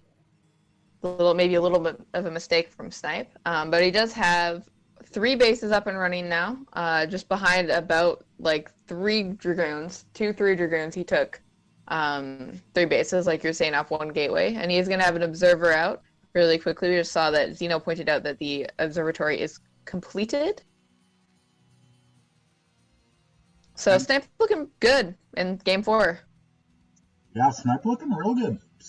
I'm liking the way that he's playing right now. He's just showing off his classic smarts, knowing when to prioritize certain things. Even for a relatively low APM player for this level, you don't see any huge slips in micro. Like, you'll see him take 1 extra shot from a tank or something like that, like he did there. But when he was microing Zealot, he was microing very well, just because he knows where to prioritize his attention. Right. Right. We do have that observer going to come across the map. Oh, we already have one in the base, actually. So the second observer going to be in front of the natural. Just keeping an eye on those kind of factory counts. And looks like Terran's going to move out with a little push. Maybe? Yeah, I'm not sure exactly. I don't think this is a very good idea from Terran. I'm not a Terran by any means, but Oof. it looks That looks like a similar. lot of Dragoons. It is a lot of Dragoons. And, like, he's just going to be able to overwhelm this. If you're pushing out with this many units, it's usually as like a fact, CC fact kind of thing, where you push out a lot faster than this, and it's specifically meant to punish a fast third like this. But when it's 2 minutes later, he just has the units to defend now. Like, the economy from the third base has already kicked in. Yeah, you see he's retreating immediately. That's just like, that's so many units from Protoss. Just does not seem like a good idea for Terran to be on the map right now. Does lose a Vulture, but seems like he's not going to die immediately. We do see, looks like Thrive is going to take a third command center off of this. He's kind of building his main right now. He's going to float it over.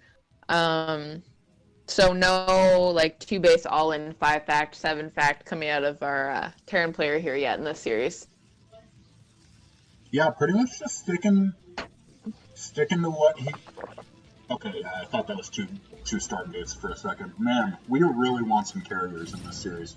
But, yeah, Thrive just appearing to stick to what he knows, stick to this 3 base 2-1 push. That, honestly, objectively is pretty much the strongest way for Terran to play. As far as counterplay from Protoss, there's nothing you can really do to counter it, other than just have really good macro and take good engagements and have your troops everywhere. Yeah, don't ask for much, right? don't ask for much. Just play perfect. Just perfection. Just play like Flash. It's fine. You can see Snipe has done an excellent job at abusing what the Terran weaknesses are. Like, and he could probably do the same thing against a 2 base all-in, like a 6 fact or something like that, like you were talking about.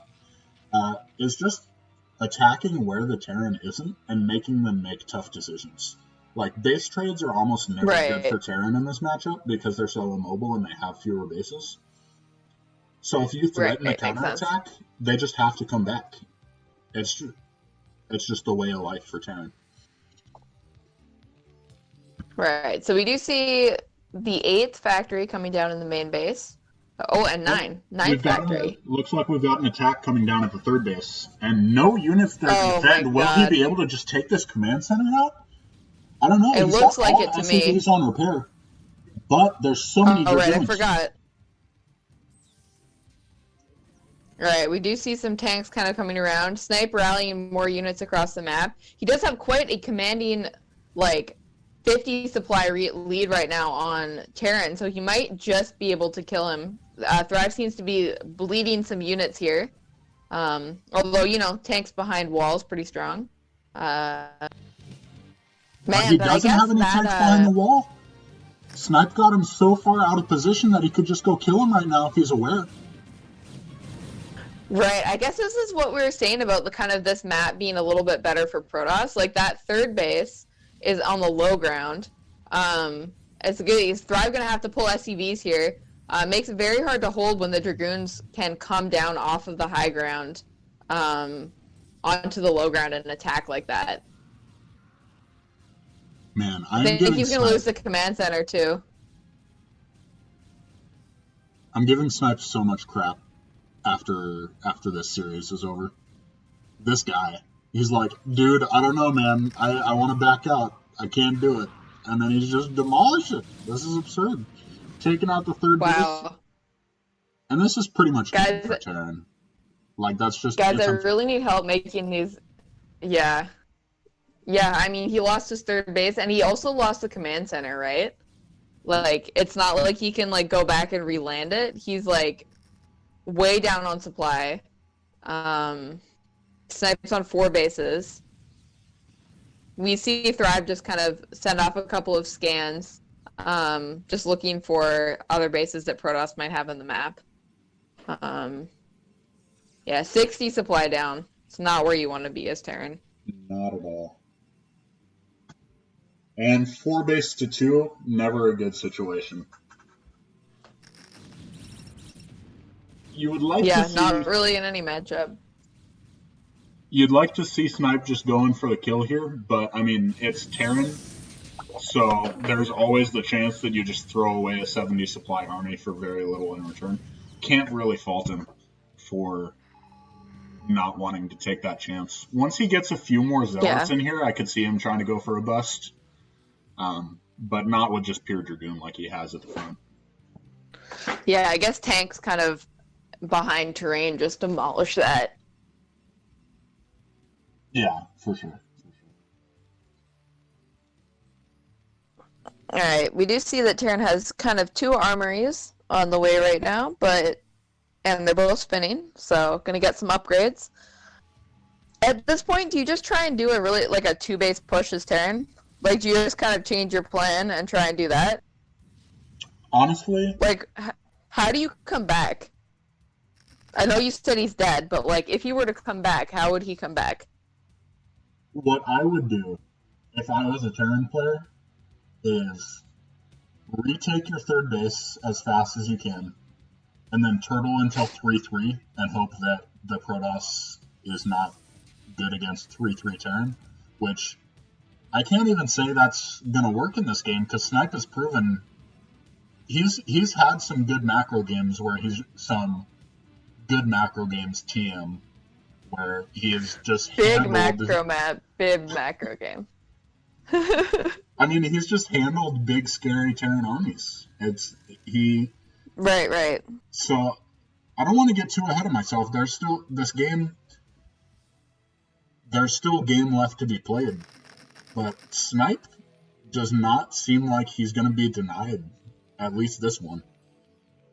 And you can see he's taking both bases this time, not as much because he's worried about losing one, but if you are both bottom right and top left, excuse me, if you get gateways in both the bottom right and the top left, you just have units coming from every direction. You get natural flanks just by the way the reinforcements come out. So it's extremely good. Right. It's extremely good for Protoss to take both of those bases. Yeah, right. I mean, having the entire map seems pretty good to me. Yeah, I mean, I guess I could have just said it that way. But, like... I mean, I know I'm a Zerg player. I know I'm a dumb Zerg player. But, like, having the whole map seems pretty good. Very true. Very true. I know you're Zerg, so you kind of get the whole map any game anyways, but it does totally qualify for the other races as well. Big macro map, big macro game. We are seeing some good macro games. Yeah, both players just kind of like, we did have that one game where they both kind of did a little bit of an aggressive, I hesitate to call it a cheese, as we have, debated in depth the definition of cheese between the two of us. But they both did it on the same map, and now they just seem to be done with that. They're like, all right, that was fun. Yeah, exactly. Seems good. I guess we will not do that anymore. I mean, I can see the logic from both sides too, though. Snipe is like, okay, if I can win macro games, what's the point in being aggressive and possibly losing? Because Bunker Expand is pretty safe. Like, it's pretty safe against most types of cheeses, as you saw in the Talcross game. Or, was it? No, it was the Neo Bloody Ridge game, where he just walled off. Ridge. He just walled off and he held the cheese easily. But from the same token, like, when your only cheese as Terran is Tufak, like your only really effective one, you can go BBS, I guess. Or you can go Strong FD, but Strong FD is like a less effective version of Tufak. Slightly more economical. I'd like to see a BBS. If he BBS, that would be pretty baller. I'm not gonna lie. Look, all I'm saying is that Father would BBS one game. I'm pretty sure he would. Dude, I know you're Zerg, but BDS is not nearly as effective versus like if they go Zealot first, like Snipe has been doing every game, you pretty much insta lose. But if he did manage to catch I him still feel trying to like go he'd do it Dragoon though. first, he would, and then he Yeah. would be like, "How did I lose? Protoss so overpowered."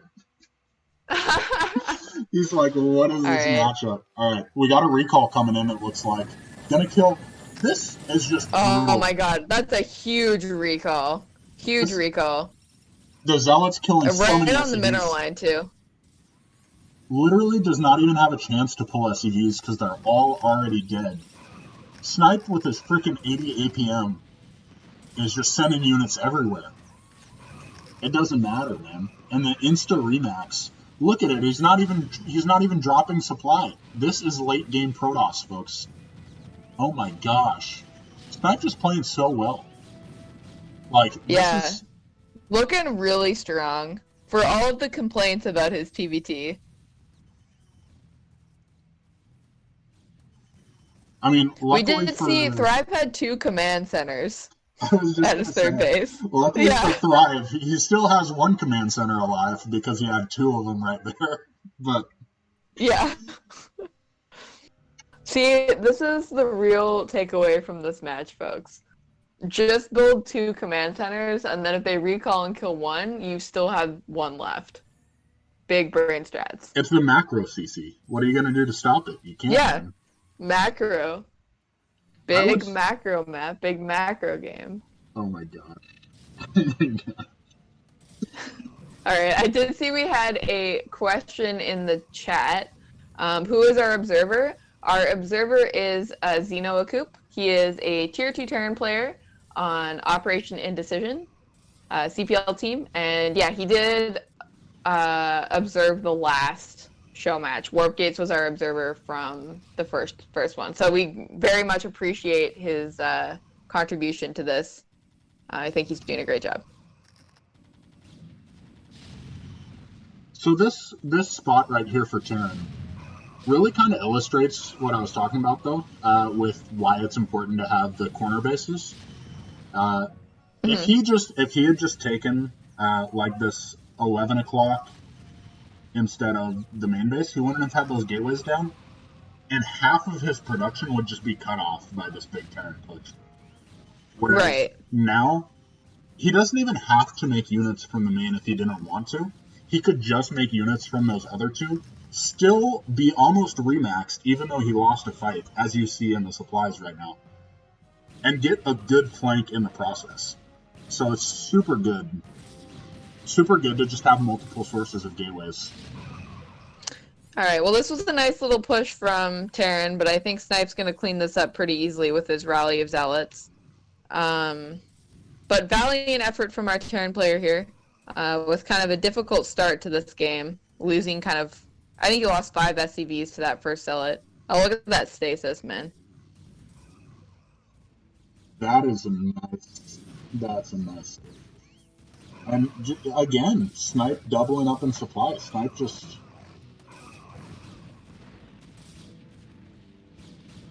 handling him. Oh, mind drag. Nice Monday block, as they say. And Snipe going for yet another counterattack. Yeah. Thrive just sees GG's it. called. GG's out. Not even worth it. 4-0. Alright. Strong. Why? Are Why you am I so even bad at this, guys? Are you even trying to pick fair matchups? I'm trying so hard, okay? The Terran player was tier 0. Snipe was tier 1. I think we might have to tell Snipe he needs to move to tier 0. Guys, Snipe is sandbagging in CPL. Clearly He's playing in corrupt. tier 1, but he's clearly a tier 0 player, and you guys should all DM him and tell him to stop sandbagging, because he won't listen to me. I've told him he's sandbagging. I've told him he should be playing in tier 0, and he keeps telling me that he will get wrecked. But here he is, 4-0 on a tier 0 Terran player, and he's been complaining this is a weak matchup right now. So let him know that he is sandbagging in his own tournament, please. Also, This has been a public service announcement. public service announcement. Please DM Snipe and ask him to move Strom to T3 as per his agreement. We had an agreement that if Snipe beat me with we did. Strom would move to T3. He beat me with his Zerg, and then Strom still in T2. SMH, bro. Yeah. Yeah. Please tell Snipe to honor his agreements. I need to be a tier 3 player, and he needs to move to tier 0 and stop sandbagging in his own tournament. The corruption is being exposed. You're welcome. The corruption is being exposed, yes. So, you're welcome for that public service. All right, and we got both players ready. You know what I'd like to see? You can really see Snipe's preparation coming out. I'd like to see a 12 Nexus on this map because the rest distance is so long. I think it could actually be really good. I think it could actually be really good for Snipe. Alright, so our next map is going to be Match Point, and in the bottom left-hand corner, we have Ash.ClonePro, aka Thrive, our blue Terran player. And in the top right, we have our green Protoss, the head admin of CPL. It's Laser Snipe.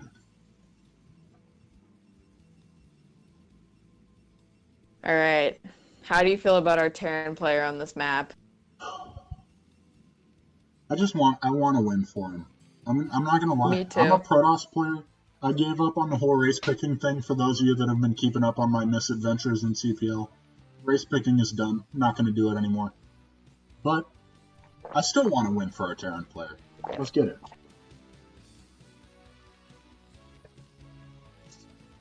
Yeah, I'm hoping we can see him take a map here. I feel like Match Point's an okay map for Terran. It is another 2-player map. And we did see him get a good start on Bloody Ridge, which was one of our other 2-player maps, so maybe he can pull this one off. It looks like he's walling off, which is interesting. The first thing that pops into my mind when I see a Terran wall off his main base is that he's probably going too fact. But that just might be because I ladder too much, and ladder people are cheesy as heck. Well, we'll say aggressive as heck. Do you think he's just worried about the Zealot again, because he got so much damage last game? You know, that's actually a really smart point. Maybe he is just worried about the Zealot. Whatever the case, we'll find out soon enough. But it does look like Snipe is going for 12 Nexus. What a baller. Listening into the stream. Oh my gosh, I'm too good at this, guys. I'm too good at this. Yes, stream sniping. He chose this ID for a reason, guys. Big brain. Big brain. Let's see what Thrive's reaction is. He did send out a relatively early SEV, so he's not gonna ever have stopped making Marines. It's not like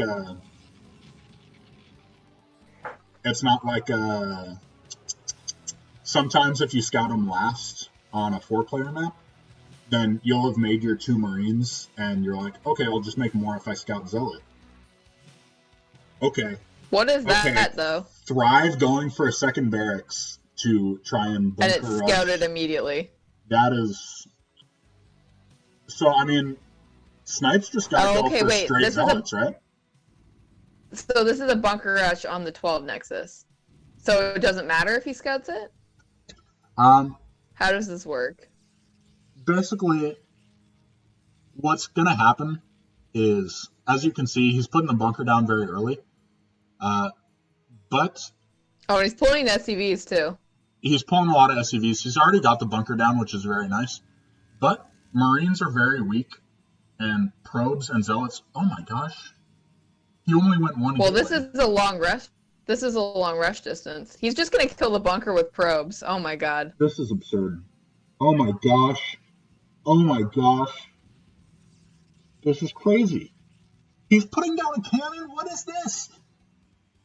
What am I watching? I don't even know. What are we even doing here? What's the point? If he could just make cannons and win the game.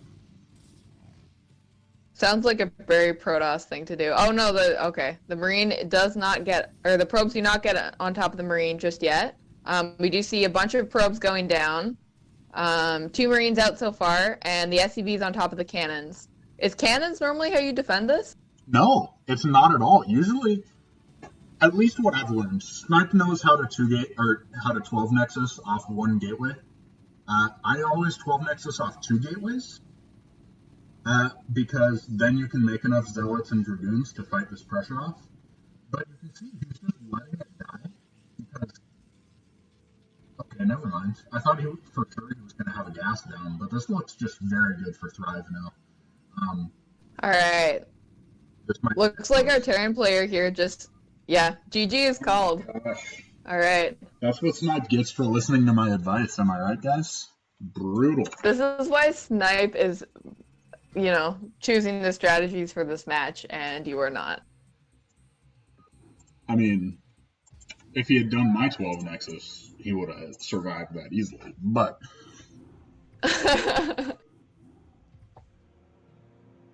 all right, so we do see our Terran player picking up a win here on match point. Not exactly the kind of game I was expecting, but looks like he just wasn't afraid to take a strong stand. Just like a very aggressive, because I feel like he pulled a lot of SCVs. He didn't have to pull that many SCVs to do that rush, right? it's kind of a trade-off, though. Every time I've won 12 Nexus versus Bunker Rush, it feels like they didn't pull enough SCVs. But obviously, if you pull every single SCV that you have, it doesn't even matter if you kill the Nexus because you're just not mining at all. Right. So it's a fine line. I think he probably could have gotten away with 7 or 8, especially considering that Snipe only went for 1 gateway. But you just don't know that he's only going to go for 1 gateway, you know? All right. I think we are going to jump right into our next game.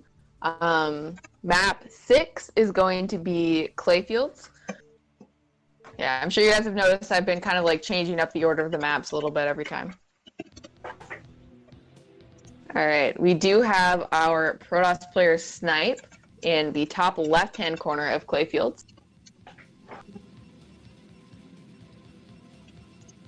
In the bottom left, we have our brown Terran player switching the colors up, trying to feel lucky. It is Thrive.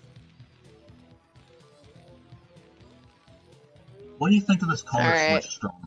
Is this gonna make the difference for him? Oh right, he was playing as blue, wasn't he? He was playing as blue. I'm feeling this is gonna be the reverse sweep color. It's brown because Snipe is gonna start playing like poop, and there we go. That's it. It all makes sense now. I'm not at all impressed by your contribution to this color switch. I think it's obvious. What are we...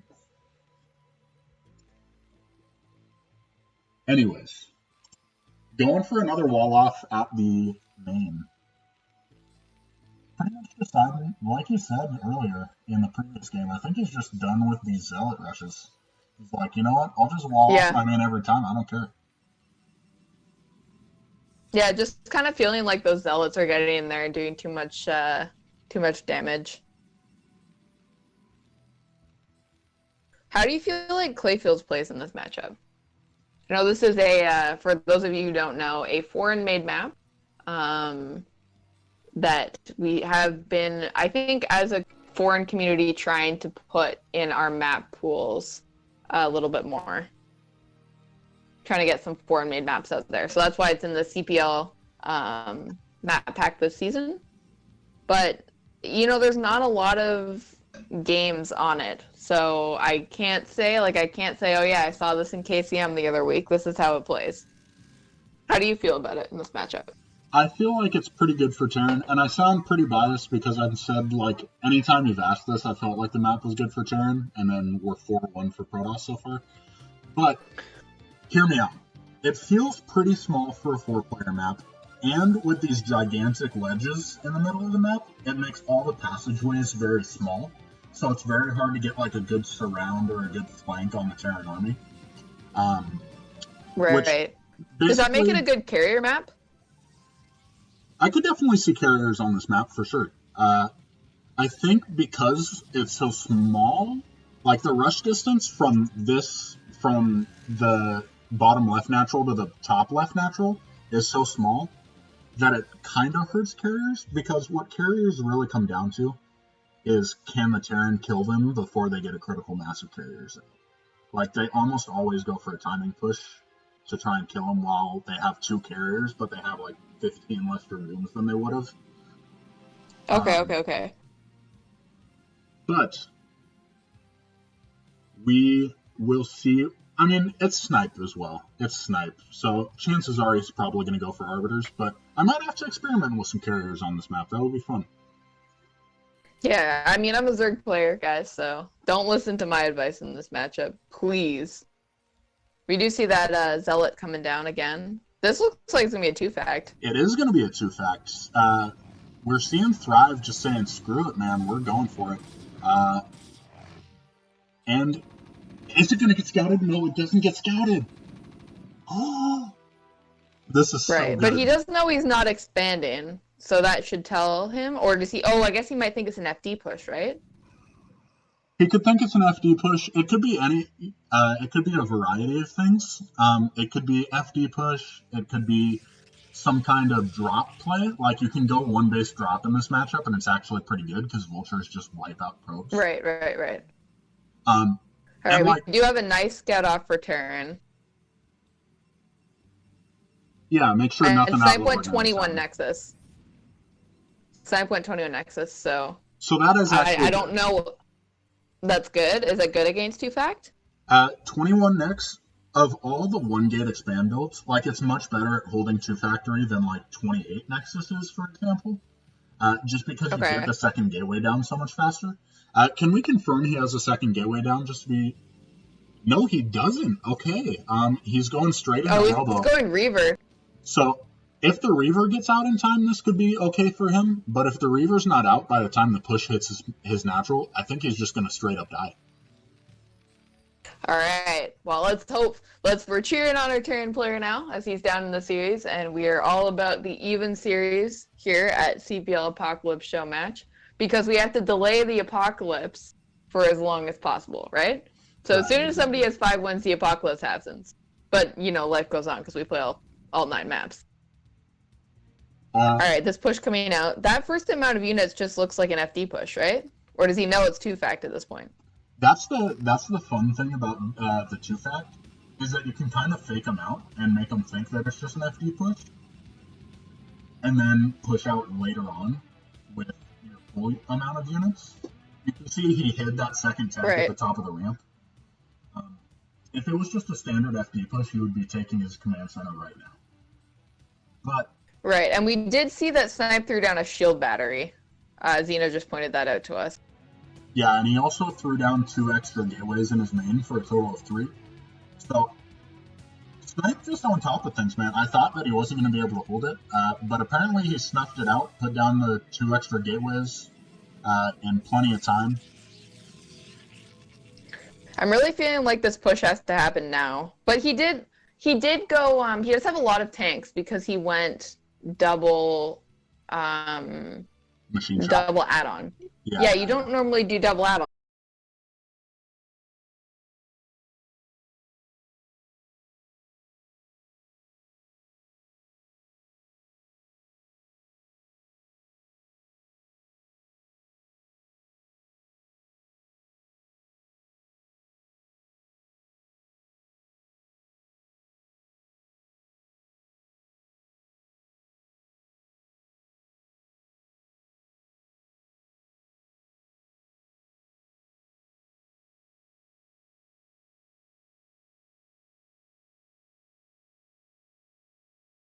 And it looks like it's going to succeed. Like, there's just so many units. It looks like it's working so far. Yeah. All right, so we do have the probes coming in to get on top of the tanks.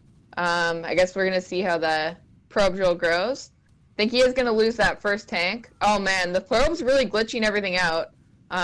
Looking pretty good for Snipe. And Xeno just pointed out that Vulture was kind of behind and not helping out with the fight. But we do see Siege coming down for Protoss and the Observer coming out for Snipe.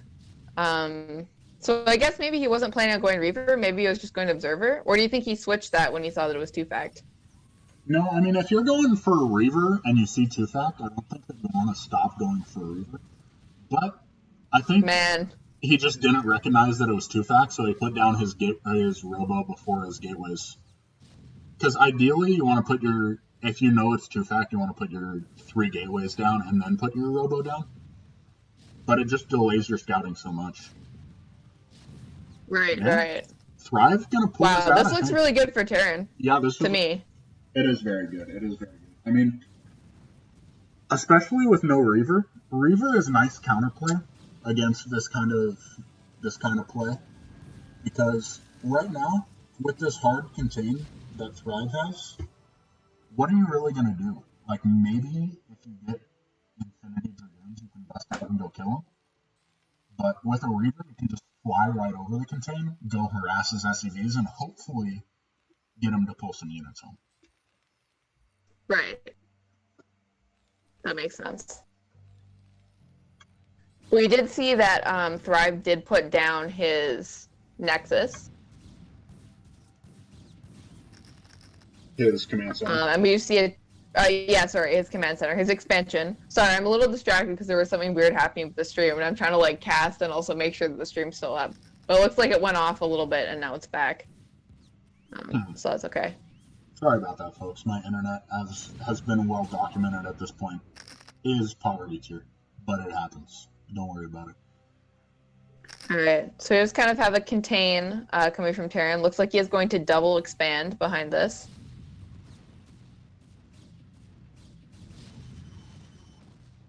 Can Snipe come back from this?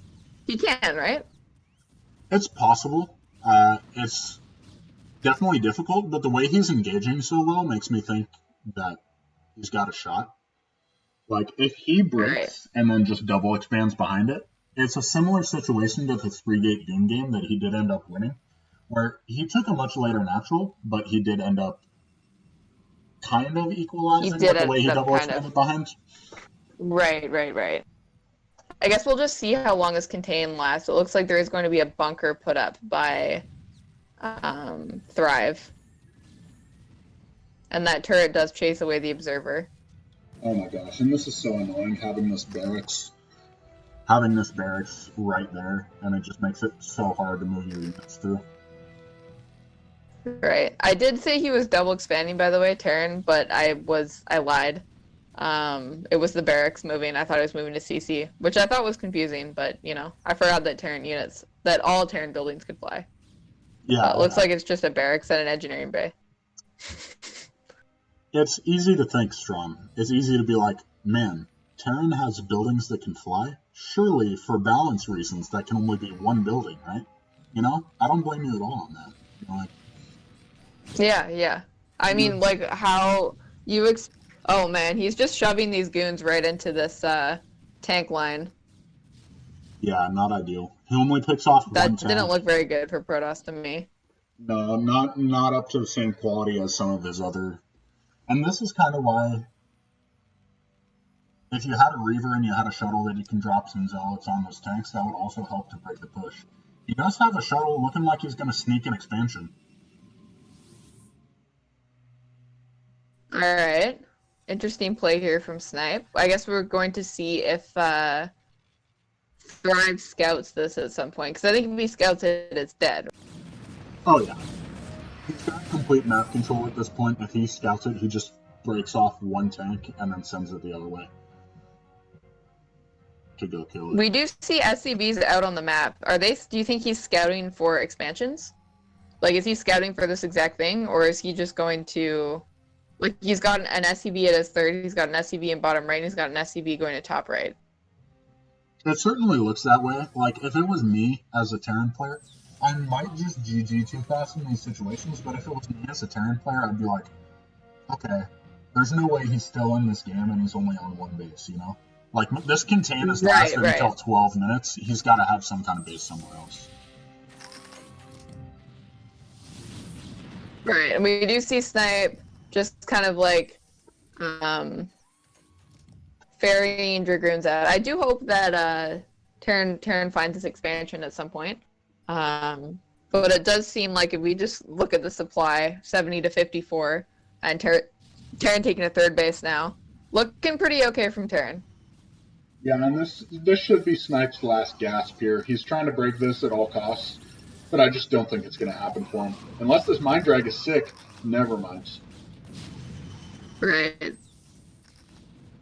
So he did lose the shuttle to the turret as well. So not ideal.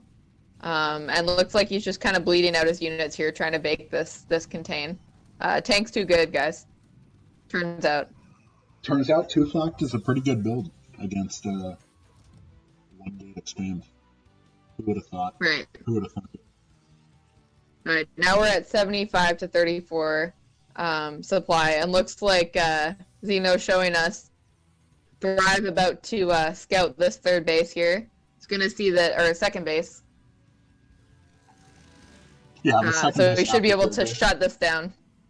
Yeah. He's kind of floating his engineering bay, and I think he's probably kind of just confused as to why Protoss is still in the game. That's what it seems like to me. It's just like trying to figure out why. Like, why are you still here? Yep, the vultures getting in the main. Run some vultures in the main. Getting some Place mines, some mines right where the gateways come out. That's where so the helpful. production is. GG from Snipe. Yeah, that's gonna be it. All right. So reverse Just sweep kind of incoming. right, yeah, reverse sweep for our Terran player. That's what we're holding out hope for, right? That's what we're holding out hope. But first, we're gonna go to a break for just a little bit. No, that was game 6. It's 2 to 4. That was game 6? Yeah, it's 2 to 4 for Wow. All right, yeah. I guess break number 2. Give our players some time to think about what they've done. give Thrive a chance to just mull over if it was really worth it to gain the whole world and lose his soul. Yeah.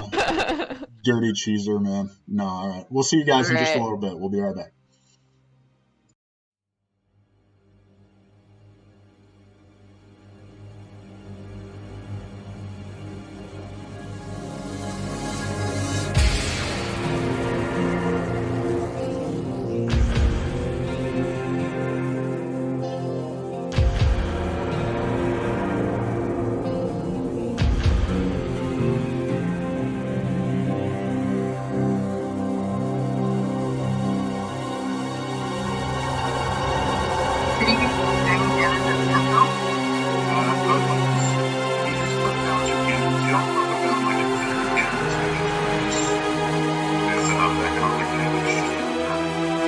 But the campus could be a little bit better place than exactly where it's supposed to.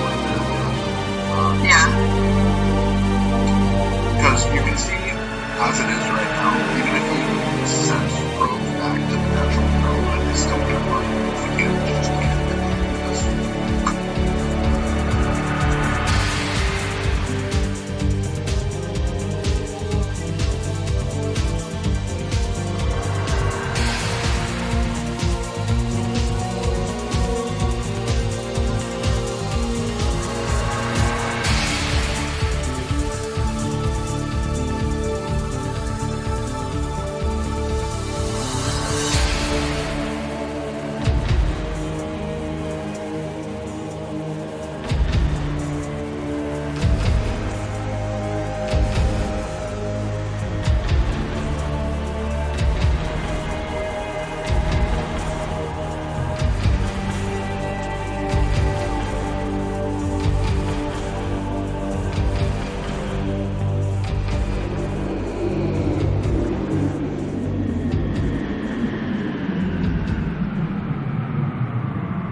natural? I would like to see cannons put down chip cannons. You don't put them down like a cannons because it's enough economic damage just doing that. But the cannons could be a little bit better placed in the mineral line, exactly where Xeno was pointing at. Yeah. Because you can see, as it is right now, even if he sent probes back to the natural mineral line, they still couldn't mine because the cannons just can't do this.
Should he be jamming cannons as natural? I would like to see cannons put down chip cannons. You don't want to put down like infinity cannons because then you just it's enough economic damage just doing that. But the cannons could be a little bit better placed in the mineral line, exactly where Xeno was pointing at. Yeah. Because you can see, as it is right now, even if he sent probes back to the natural mineral line, they still couldn't mine because the cannons just can't hit those units.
everybody. This is Least and Strom coming at you with the finale, the final 3 games of our PvT match. We've got Snipe and Thrive. Strom, what's the recap on what's happened so far? All right, guys. So we currently have a 4-2 lead for Snipe in this best of 9. It is end of the world style series. So even though we were on match point, although not the map because we've already seen the map, we will be playing all 9 games here today. So far, it seems like Snipe is dominating in the macro games. And our Terran player has won with a couple rushes in the last couple games. So we're kind of hoping that he can bring it back and we can make this a nice close series.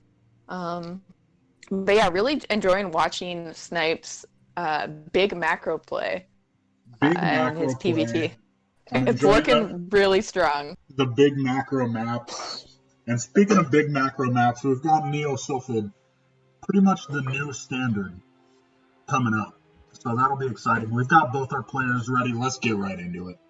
All right, we're going to jump right into this game. Game number 7.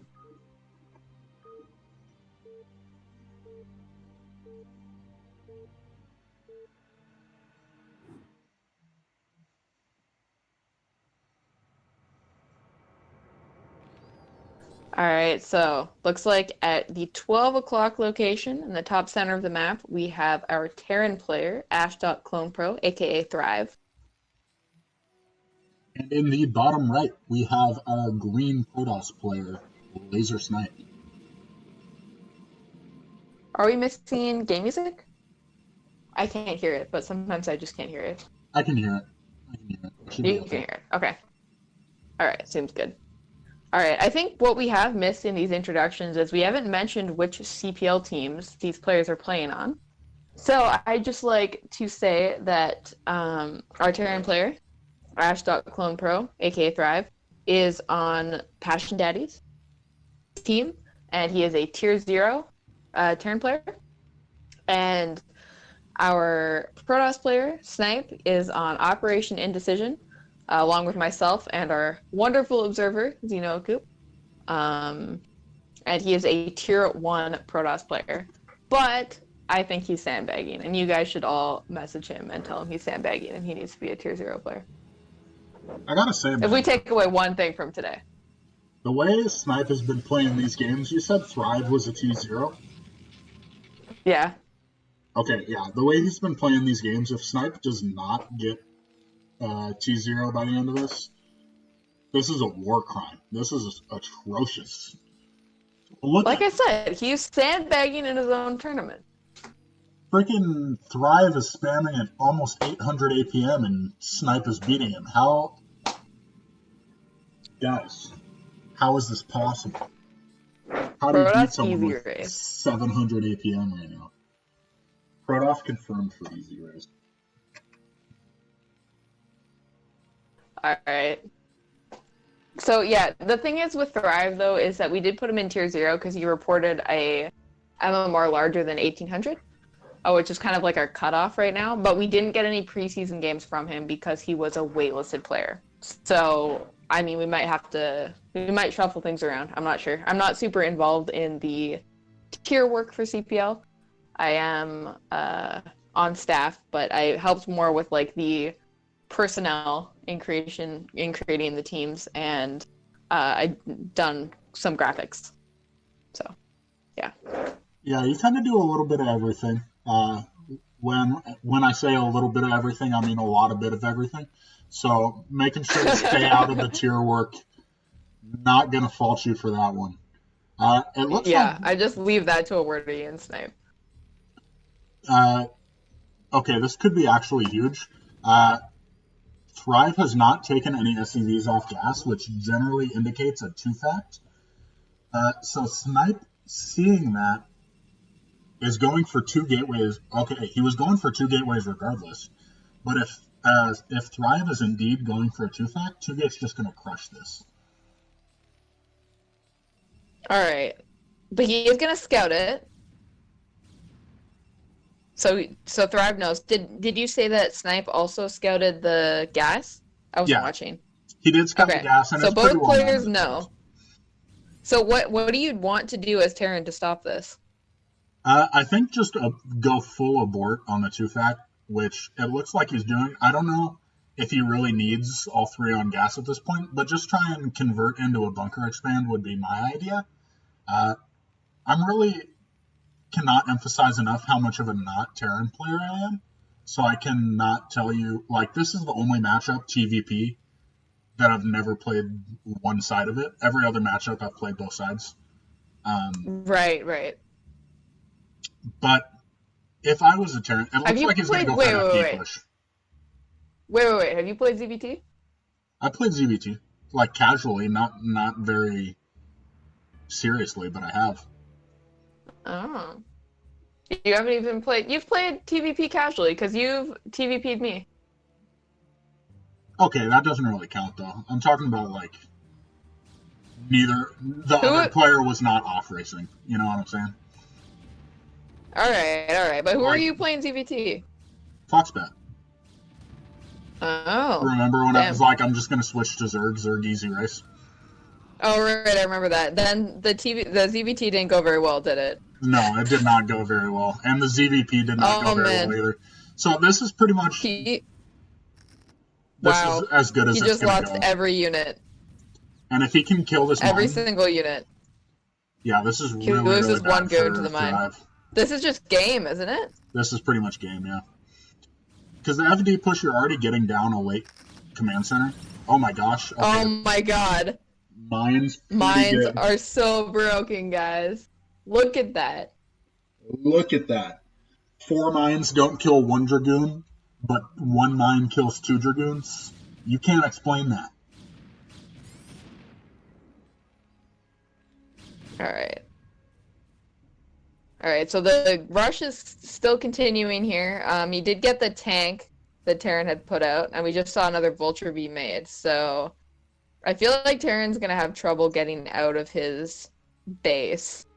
That's kind of what this looks like to me. Yeah, it's Although I'm not an expert in this matchup. pretty similar to the last game where Snipe is, except in reverse. Snipe's just going to have such a tough contain. Snipe's just going to have such Looks a like tough he's just contain gonna to try to expand. break out, yeah. And he's actually double Snipe just expanding. going for a third. Yeah.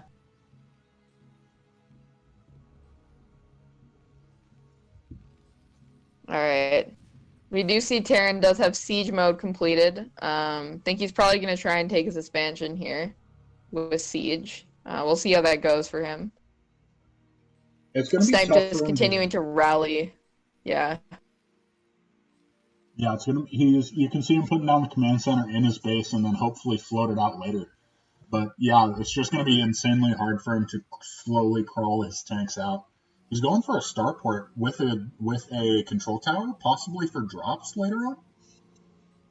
That would be one way to get out of this contain, is force Snipe to bring some of his units back home by harassing. Right. That makes sense. So just like a vulture drop? Yeah, something like a vulture drop. You could possibly Alright, that add seems in good one to tank me. with siege. You could possibly add in Right. one tank with siege just to make things a little more difficult, but you kind of need every tank you can have at home for defensive purposes, so I would be honestly surprised if you put in a tank with it. Right, that makes sense. Yeah, because I think he only has the 2 tanks on the map right now. We do have a 47 to 39 supply lead for Protoss right now. Oh, one Dragoon gets lured in, but he does not have him on hold position, I guess. Or did not have one on hold position. Could he have busted that? It's possible. It's possible, but you don't really know if there's mines or how many mines there are because you don't have observers. Observers come out very late with this build. So it would just be a real shame to throw away your entire lead by sacrificing 6 Dragoons on mines for free. So I think it was a smart play. He's in a commanding position already with the 3 base so early. Yeah, I was like watching a game with Tim actually. I think it was KCM again. the other day, and we were kind of just like talking about how like pros tend to not capitalize on small advantages by going all in, and they kind of just like try and take their lead and cement it. Yeah. I think there Yeah. was actually Day 9 talked about it one time. I know you're talking about pros and he wasn't exactly a pro, but Yeah. you don't have to win. You don't have to Oh man. win by a lot. You just need to have a small advantage and cement it over the course of the game. And then eventually, if the game goes on, you just end up winning the game. So. All right, we did see the vulture drop go off and the dropship go down, so I'm not feeling very good about this currently. Yeah, I mean, he didn't really get very many probes either. He got a couple like, probes, he made but them evacuate. Not enough to be worth it, yeah. Yeah. In my opinion, at least. Alright, so he's going to get his second base up. Just Terran taking his natural, but Protoss already on 3 bases. Yeah, it feels bad moment when Terran takes their natural before or after Protoss has taken their third. Yeah. Yeah, it seems like Snipe might be able to take this series with this game here on Sylphid. Another kind of standard macro map seems to be his preferred style.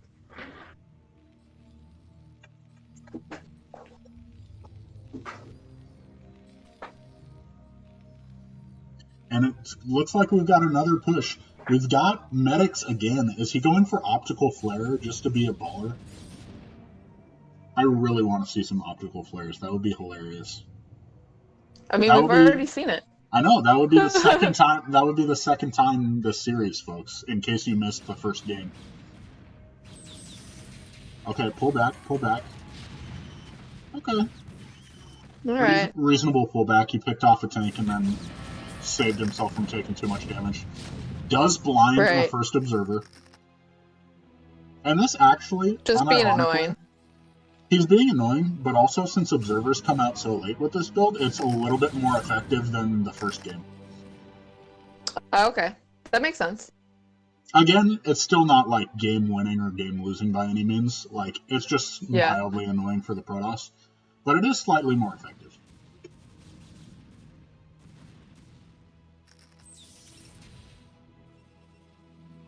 And Snipe doing a great job positioning his units to cut off reinforcements.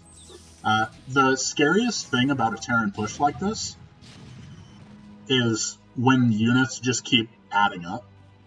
Like, you only kill one tank with your first initial attack, or something like that, and then they just have 2 more tanks by the time you go and attack them again. But when you can cut off reinforcements like this, man. It makes Did you see all those goons just run into those mines? You just lost like 4 goons to a mine. It's because of the optical flare, man. It's because of the optical flare. Easy dub. I think Snipe is still gonna clean this up, but like, man. We saw that too, like the supply lead was like, I think close to like 25-30 for Protoss, and now it's more like, it's 64-80, so significantly less. Terran definitely. It's just like that mistake with the goons. Yeah, it's because Thrive had left like a minefield behind his army as he went up onto this little fake high ground here, and Snipe just ran all of his goons right into it. His like whole army that he was bringing up from the north.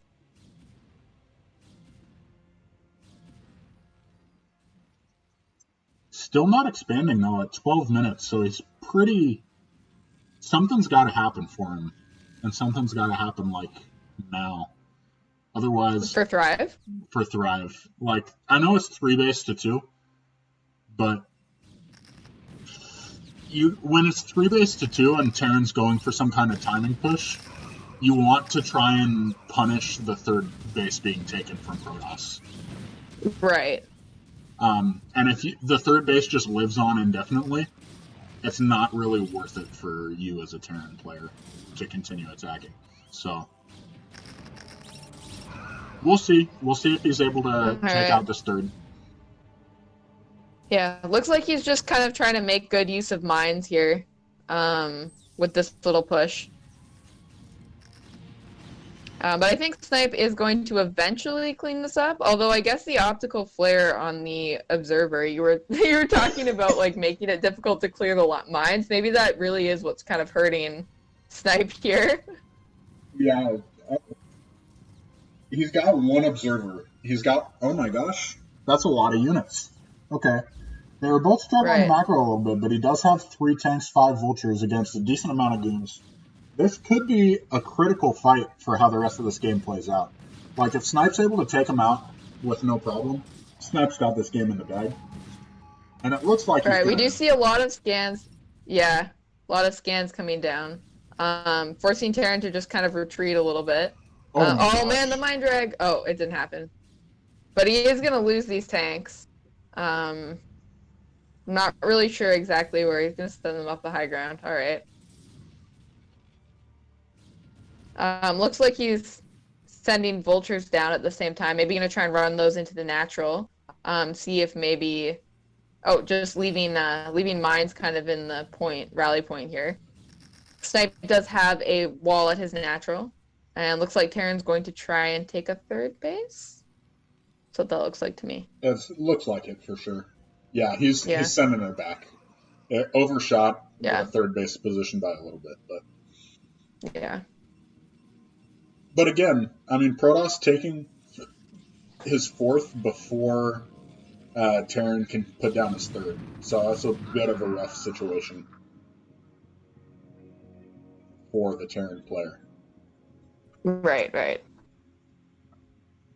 All right, so you just see our Terran player just kind of putting some mines around, just trying to make moving units difficult for our Protoss player here. Looks like Snipe trying to take a fourth base. No probes there yet, though. Looks like Snipe's gonna come and try and take out this third base. Oh, we've got the macro Man, this is CC. the Terran player. We got This it. is the Terran player of trying to double expand, huh? I mean, I guess so. I thought it was I unironically thought it was a macro CC again for a second, but I guess not. He's just trying to double expand behind it. I Well, don't we've think seen he. him do this in a couple games. I just don't Oh think he man, he's just has. gonna lose. Yeah, Like, he can't hold this third.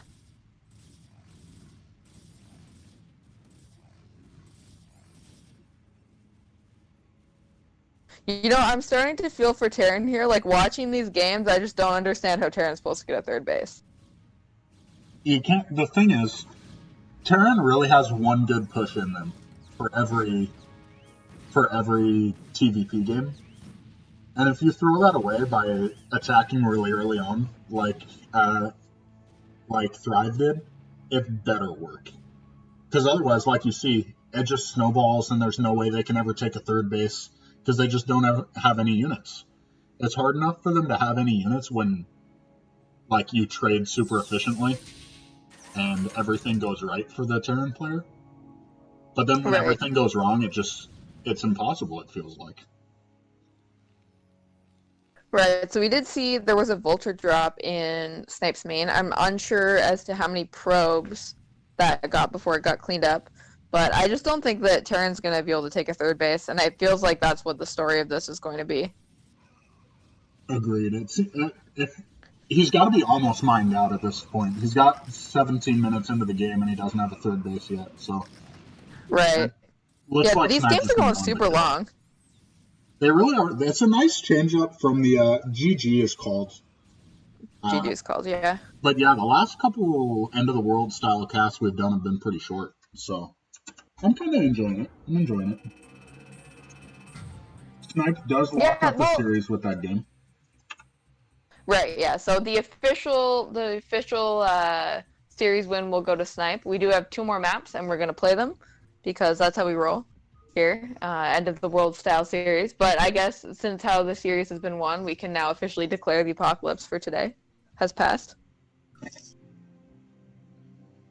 We can, I'm just rolling with can it. confirm. Can confirm. All right. Confirmation. We have that confirmation on the apocalypse. We will have an interview with Snipe after the end of the series. We'll have him hop on voice here and ask him about his preparation and sandbagging. And his sandbagging, of course. And we got In the Way of an Eddy coming up. I'm excited to see this map. Maybe Thrive can come out with something like a 14cc to try and get an early advantage. Because 14cc's... Oh, that would be nice. I really honestly think that they're so underrated in this matchup. It's not quite as underrated when you see Snipe going for Zealot first every time. But when they go to like Dragoon first, they literally just don't punish. You can't punish 14cc except taking a third. Alright. So in the top right-hand corner, or left-hand corner of Eddy, we have Laser Snipe, our green Protoss player from Operation Indecision, who just sealed away his victory of the series. And in the bottom right, we have, from Team Passion Daddies, Ash.ClonePro, aka Thrive. And honestly, like, I'm not a very stressed or anxious person, but, like, it makes me stressed when we start the game and you just keep talking at the beginning of the match. I am so sorry. I'll work on it. Like, are you even watching the game? Like, Not are really. you even watching the game? I like hearing myself talk. What can I say? I say? It's okay, though. I don't have very much to say about this matchup, so... All I can say is, like, oh my god, the mines? Holy smokes. That's, like, the most that I have to contribute. The mines, pretty good in this matchup. Pretty good. We got another forward mines? Right. Yeah, I guess Snipe just really, really liking that Zealot. That Zealot rush. How does Thrive's SimCity looking to you? Depot on the right, barracks on the left is exactly what you want. It's nice to... Something I've seen other players do is put like a second depot right below the first depot, and then there's this little hole that only a Marine can fit in. You can do all kinds of things as a Terran to have really good SimCity. There's a bunch of different little peaks and valleys, but at the bare minimum, this is good. This is enough to survive, theoretically, with really good micro. Okay. Makes sense.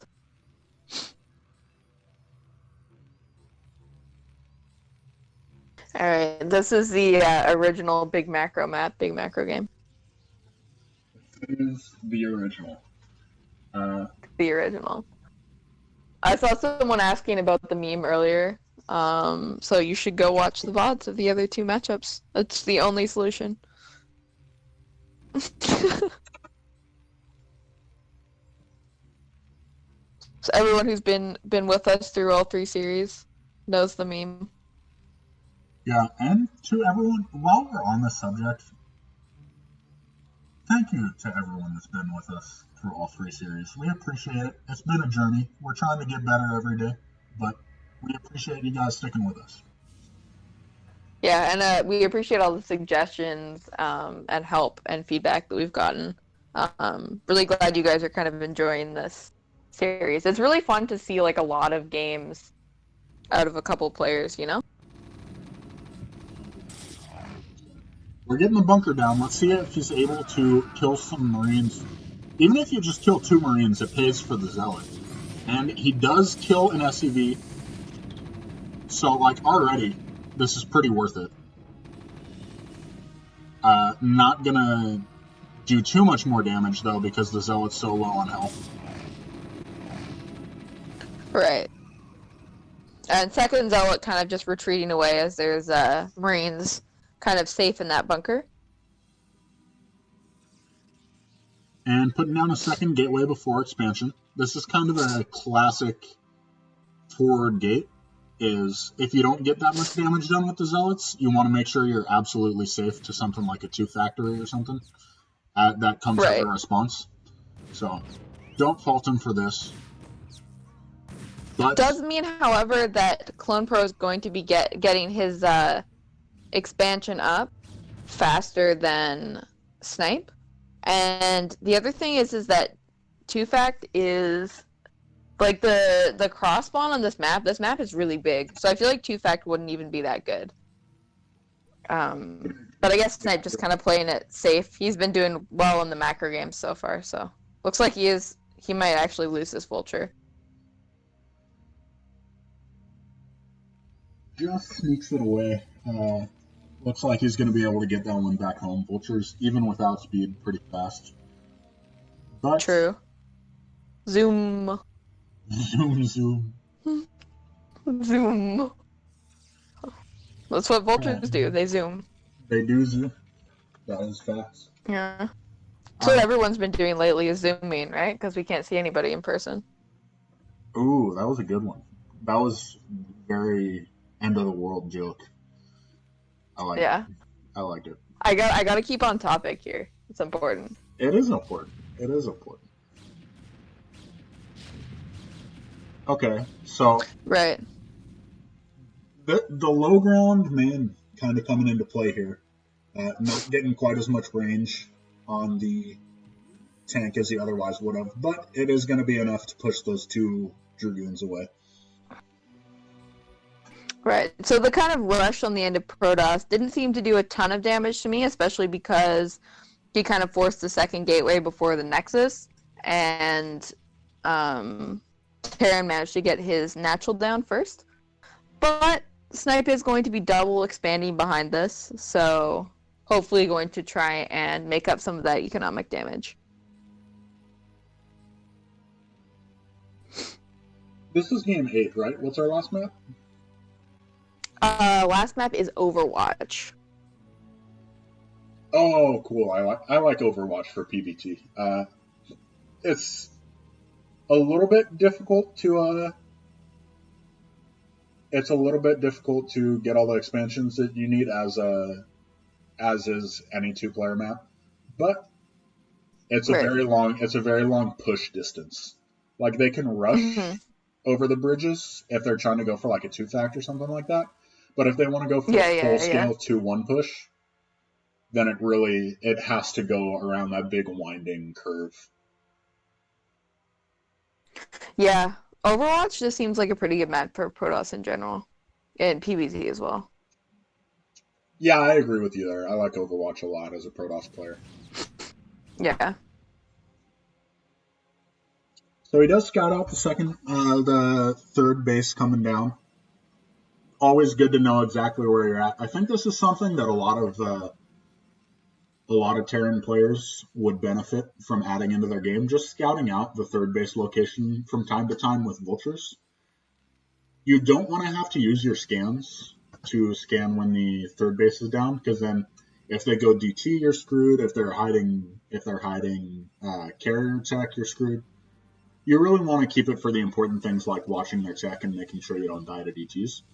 But very easy to just send a vulture out there, scout out, and make sure you're not super behind economically. Oh, it looks like he's going for a timing push. He's adding factories before expanding.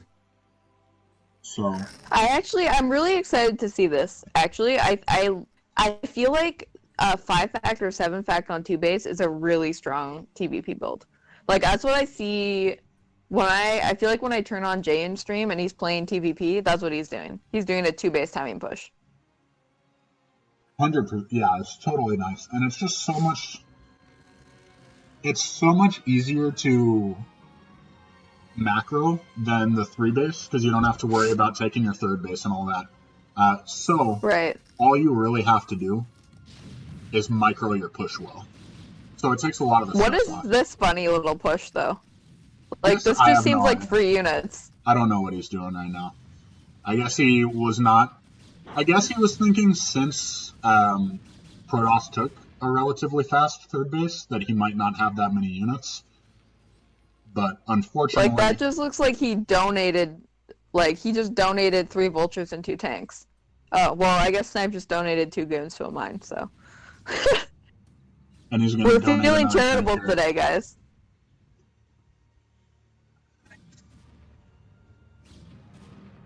Oh man, please get your tank away. Yeah, the thing about this, oh man, he loses it. That's really sad because that's 2 less tanks that he's gonna have in this push. Yeah, And exactly. he's taking a third, so it's not a timing push. Okay, that's interesting. I am a little confused what that extra factor is for, but I guess considering the fact that he's able to take his third base on location, it kind of evens it out, even though, like you said, now his push is going to be weaker later on in the game. Yeah, he also, I'm not certain that he has the units to defend this base after losing 3 vultures and 3 tanks. Like, We'll he has see. nothing there. I feel like we're just gonna see him lose his third base again. This is making me sad. Poor Terrans, man. How do they survive having 5 Bonjois and the best Okay. statistics He in the is game? moving some units over here now. I'm not sure if this is going to be enough, because that's a lot of goons That and is a only lot of one goons. tank. Yeah, I think he's going to lose his third. You're right. You're right. Oh, Snipe pulling back. But I guess just to make sure he doesn't take too much tank damage. Nope, he's pulling back for good. Just held from Thrive. All right, that's good. It's nice that he manages to get his third base up here. It makes me feel a little bit better about this game. You know, the thing about the timing push too is that the diagonal spawns is a really long rush distance. So maybe that was like a pretty okay move. Going for the third instead. Yeah, that definitely makes some sense. Definitely makes some sense. You can Yeah. see Snipe floating quite a bit of money. You'd like to see him throw down a couple more gateways or try and go for an expansion. Looks like he's going to go for an expansion. Wow, I'm so good at this, man. So how do I do it? Wow. How It's do I do almost it, like you're a Paul? Protoss player. It's almost like I am. I don't know, Oh. man. I'm calling Mr. Wizard because I have 1900 level game knowledge, but only 1200 level mechanics. That's how I. It's a tough argument to make though when you're casting a game by Snipe, who has very low APM. Very true. Very true. Like I was saying earlier, I mean, part of the thing with low APM is just knowing how to prioritize that APM. If you spend all of your time macroing and you never micro fights, you're gonna get kind of demolished. For all the talk about how easy Protoss can just 1A, 2A, 3A, you need to have good setups for fights in TVP against a decent Terran, otherwise it's going to be a nightmare for you.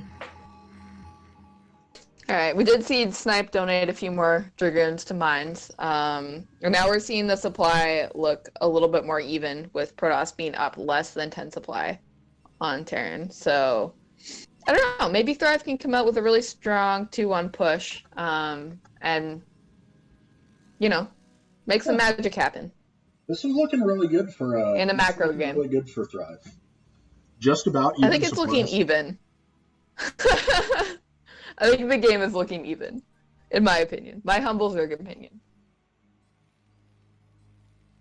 I see what you're saying because Protoss does have the extra base, but like you never want to be even supplies with with Terran, and Thrive is dangerously close to overtaking him in supply. So we'll see what happens. We'll see what happens. I should stop trying to call the Right. game. Um, Yeah. I mean, Snipe is taking a fourth base here, so like you were saying, it seemed like he might have been just a little bit slow on adding gateways, so we might see his supply jump in a second if he's added those now. yeah, very true. Very true. Yeah. Because he definitely has enough money to be up in supply. Yeah, we just saw he just did a macro around there. This kind of looks like he's got his rest of his gateways up. Imagine if Thrive hadn't thrown away units on the first push though.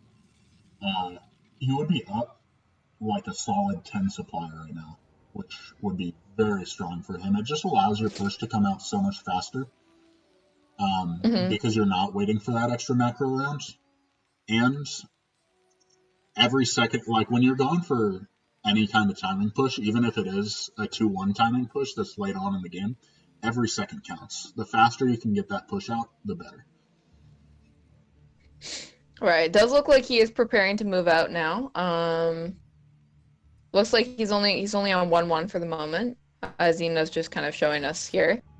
Maybe hopefully he'll get that 2-1 coming pretty quick. Protoss though, no upgrades at all. Should Protoss have upgrades at this point? They're not nearly as important as the Terran side of the equation. Like Terran, if you don't have 2-1 by the time the push comes out, you're pretty screwed. Protoss, you kind of just throw waves of humanity at them and see if you can double wave or triple wave, because you're never going to be efficient. If you think about it, every Protoss or every Terran attack upgrade gives +5 attack, and every armor and shield upgrade gives you +1 armor or shields. So if you get all 3 armor upgrades, it negates 1/2 of a Terran attack upgrade. Oh wow. So it's not as important. Especially attack is very helpful. If you have like +1 or +2 attack, I'd be feeling a little better about his position right now. Right. Just to take out those armor upgrades, kind of negate them. But yeah, like armor and shields, you don't want to. Yeah, it looks like Terran's almost maxed here. Snipe actually down in supply now. That's a 9, right? That is a 9, yeah. Okay. So they're both maxed. It's just going to come down to execution on the push here. And if Thrive can execute well and just keep all his tanks alive and reinforce well with vultures, he should be able to win this game. I just don't think Snipe has quite enough. Like, he doesn't have his fifth base completely set up. He doesn't have enough gateways to deal with this. Right, because he only has gateways in top left. Like, he doesn't have gateways in bottom left yet. Like, he doesn't have gateways in other main. So it makes it tricky. And it is a far push distance. Oh. No, you can go. Yeah. I was going to say, we do see that Snipe has kind of his units set up in different groups. Just kind of like one unit, or one control group of units in different places so we can get a good surround when Terran moves out. Not sure what this one tank attack is. Yeah, we're going to move that back. Alright, I guess this is just going to come down to kind of the execution of Terran's push here. Looks like he is going to choose to try and take out bottom left. Kind of sieging his tanks and moving forward with the mines.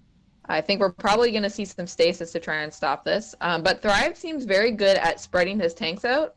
Sometimes too much, but at least enough that there's not like an obvious spot to put a really good stasis. Do you think? Yeah, I 100% agree with you. I think his army spreading is like one of the highlights of his game. It's just, Snipe, the best stasis Snipe has gotten has been like 4, and I felt that was pretty lucky, to be honest. I felt that was like a super stasis.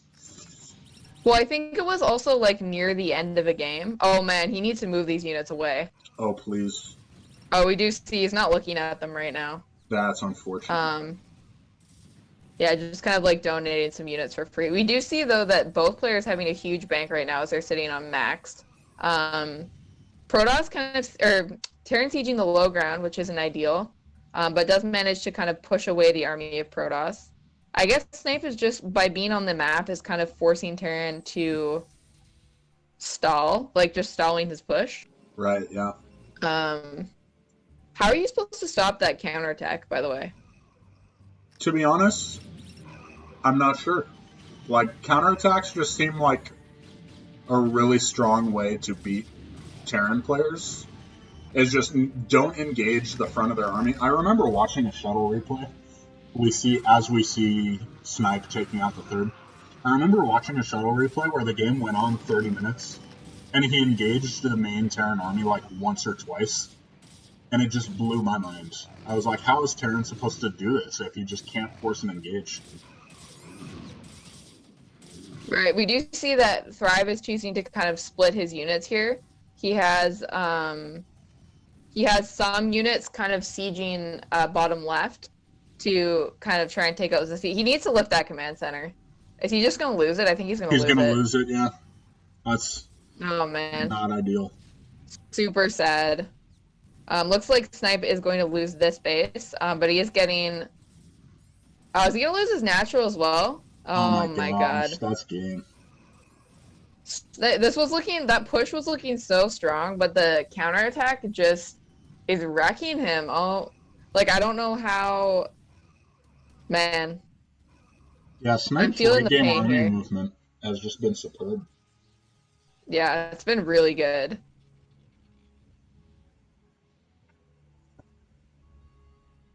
And you can see if he hadn't had great army movement like that, he would be running out of money right about now. Like, he's not remaxed and he doesn't have any more bank. So he needed that those counterattacks to go as well as they did. Right. Looks like Snipe going to be setting up top right, but it immediately gets scouted by an SCV. Thrive looks like he might. I'm not sure which base he's going to planning on trying to take out next. Looks like he is going to be maxed again soon, but he's very low on gas because his fourth base is mineral only, and he has been building a lot of tanks. So he really needs to get that geyser mining again from his third base because he's still only on 2 gas. And actually, I guess 1 gas right now because he lost his natural CC as well. Yeah, So and lots of vultures coming out of Terran for the next little bit. So I guess his tanks are very precious at the moment. exactly. And the thing with vultures is, while they can be cost efficient in small engagements with dragoons, it's very hard when you have like 24 vultures versus 12 dragoons to try and get them to trade efficiently. Oh, All right, we are seeing a stasis come down, but 2 stasis actually. Great one on 2 tanks and a vulture, and looks like Snipe just gonna clean up this little bit of army that's left out here, and looks like Terran's running out of options here to me, as Snipe takes both bottom left and top right unpunished.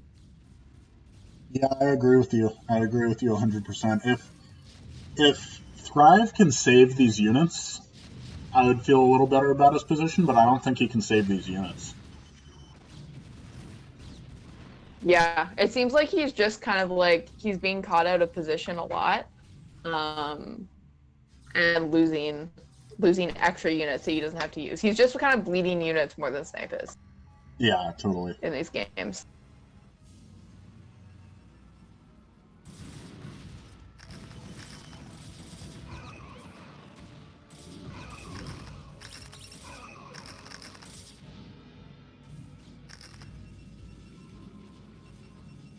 Oh my gosh.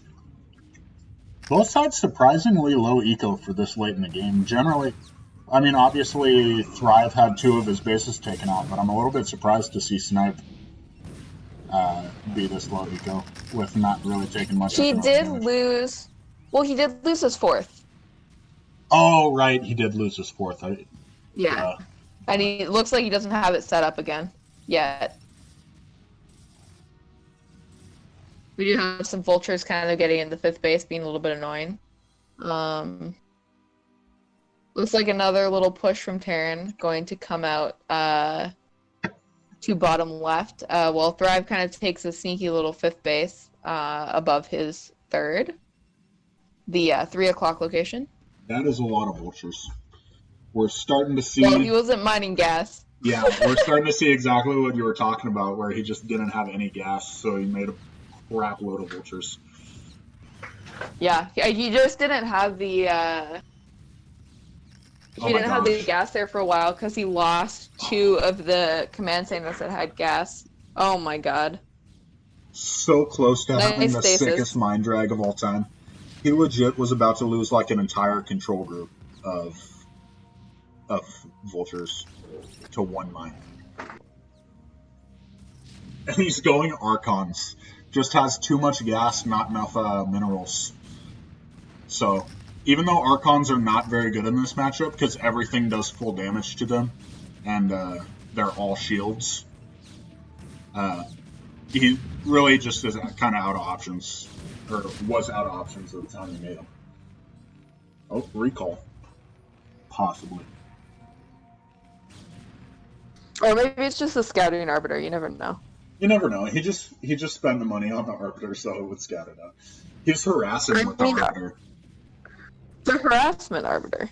It is a harassment. Look at this. If he put all those SEVs on hold position,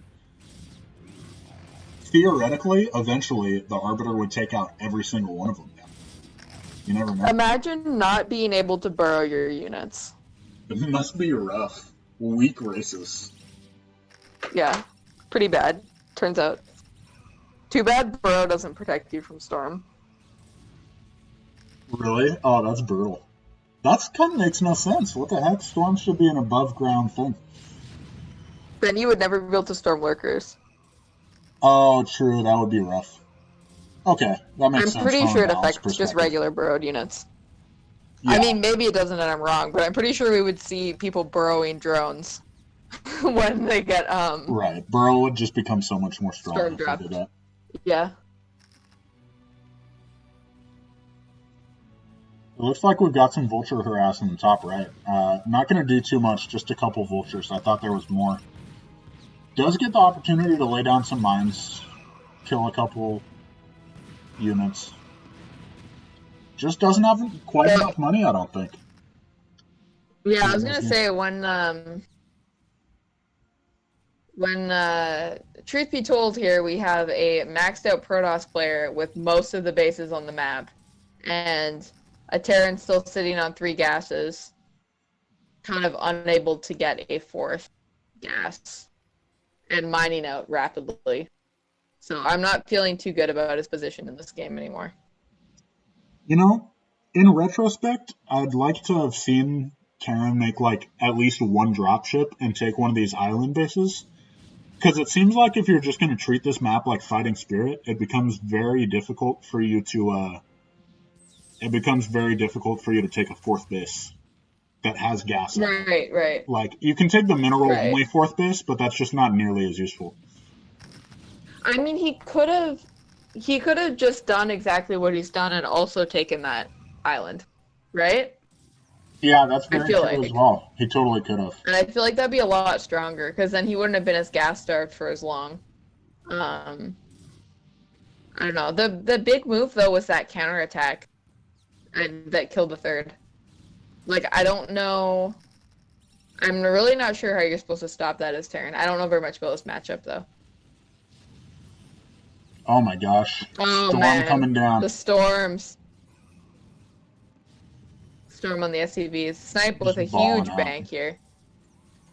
Yeah, this is starting to get out of hand. Yeah. We do see he's utilizing Storm. We haven't seen him kind of get to that point in the other games so far. Right. GG is called from Terran as the 4th gets taken out. All right. And we do now have a 6-2 lead for our Protoss player here, which I'm a little bit sad about.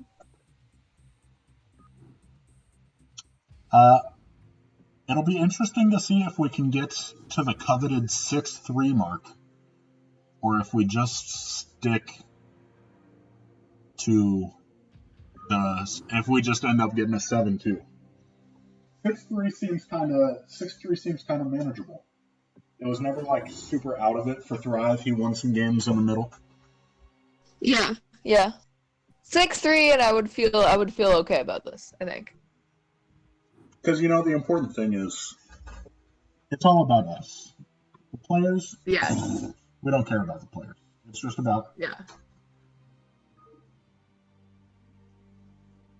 It's just about me feeling good about picking the matches, guys. Like, that's really what matters here. Oh, shout out to Jesse for hosting us. Thank you for that. Appreciate it.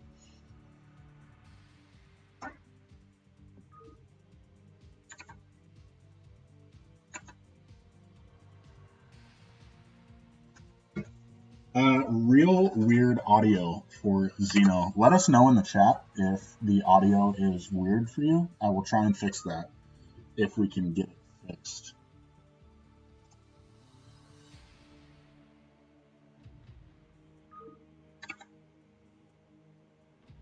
Alright. We just have our observer chatting with our players. They're like 9 games in a row. Seems like a lot. Yeah. Imagine Alright. being one of those players. Can't All relate. right, so I think Lise just said that we got a host. So I really appreciate that for all of you guys that are just tuning in now. This is an end of the world style apocalypse show match series in honor of the apocalypse. So if you guys have been keeping up with Korean Brood War, you know that there is kind of like a series going around where they do best of nines between pros and they just play all 9 games, even if the series, like even if there's a winner halfway through the series. So we've kind of started, this is the third one of these. And we had a Art of Turtle versus IRK Father and IRK Age versus VT George so far. And this one is Thrive versus Snipe, so a PvT. The VODs for the other 2 series are on Least's Twitch channel, so which is where you're watching right now if you click on the videos there. And we're just going to hop into our last game of this best of 9 now, and it's going to be on Overwatch.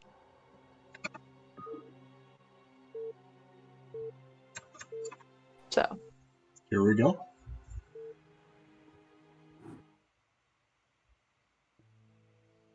So 2-player map, I'm interested to see if Laser Snipe does something abusive like gas steal. all right, so in the top left-hand corner of Overwatch, we have Laser Snipe, our Creed Protoss player. I can't resist. Do we really have to introduce him every game? I don't know, man. Yes! I'm sorry. Oh my god. In the bottom right. You're the worst. In the bottom right, we have Ash Clone Pro, aka Thrive, our blue Terran player. Plus, I actually feel entitled to cut you off. Most of the time, I'm just like, oh my god, I shouldn't cut him off, but he's been talking for like 5 minutes. How do I make it stop? Because you're not next to me, right? So I can't just like shove you and be like, oh my god, shut up, without like actively cutting you off on the cast. You just gotta actively cut me off. I'm really the... Well, I do, sometimes. I'm just not oblivious to the fact that we have to introduce him 9 times in a row.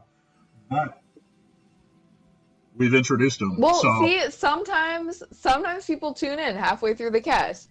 You're right. I should have known that. That's my bad. It's not like we have a live audience. Like I said, I don't even have you here, so I can't like shove you and be like, shut up. Bottom tier casting from Least. Oh my gosh, the reverse gas steal! What? This is hilarious. Is this even good? I don't understand. I don't think this is any good at all, to be honest, but I don't know. I've never seen this before. Is this, chat, please tell me if this is good or not. This I feel is like hilarious. it's not. Maybe he's just like, don't one base me. What is this Like, game? I don't know. But Snipe hasn't even tried to one base him, so I don't even know what's going on. I mean, he tried the one game, but it got shut down really fast. True.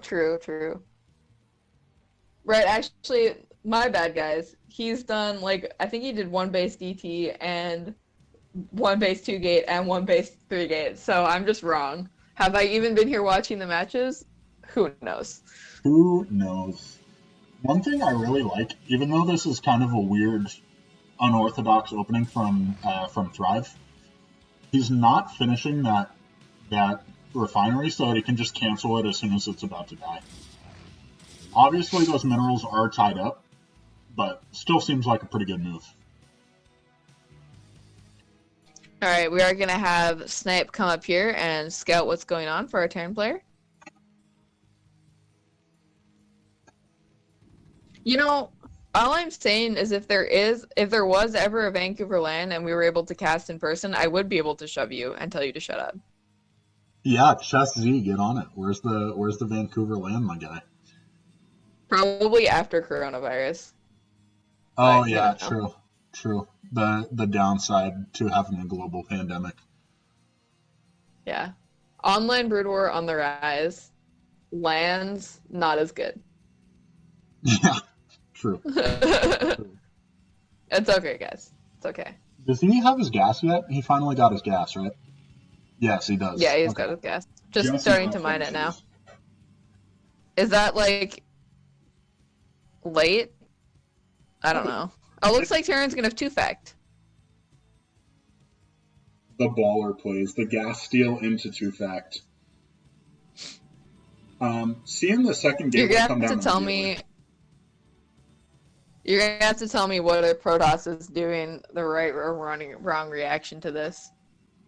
Honestly, the right or wrong reaction to getting gas stolen into getting two-facted, I have no idea. But How about just two-facted? the fact that he put down a second gateway very quickly makes me feel hopeful for him. But it's just such a weird situation because he doesn't have Dragoon production nearly as quickly. So instead of having instead of having 2 Dragoons and a Zealot, he has 3 Zealots right now. Right, I didn't even think of that. And looks like he is going to go double add-on again with his 2 factories. So this is probably we're going to see the same like 4 tank move out from Thrive here as we saw on Clayfields, I believe was the other game that there was a 2-fact. I mean, there was also a 2-fact on Towcross, but it didn't go so well. But I don't even remember if he got 2 add-ons or not. I think he did get 2 add-ons. But that's the nice thing about stealing the gas. Style. Is you know for sure that Towcross isn't going to happen again because there's just no way Snipe has enough money to... There's no way Snipe has enough gas to go for DTs. True, that makes sense. Yeah, so it seems like a very kind of specific thing was like, I planned this build, this hard counter is it, I can stop that by stealing your gas. Yeah, and again, not sure if it's really any good, but I guess we'll find out. If Snipe's not able to hold this, maybe something weird to pull out on ladder, folks. See if it's actually good. If it's not any good at all, come roast me for it. I'm down to get roasted. My whole co-casting commentary. Your entire, all of your fame comes from being roasted, so you can't even complain about it. Exactly, that's what I'm saying. We're good. No one would know who you were if you weren't trash. Bruh. First of all. It's true. You're probably right. But. I'm 100% right. Okay, you're kind of rude at this point. But, let's see what happens. Oh, for sure. See, that's my claim to fame. We gotta have one each. Luckily for us, they're compatible.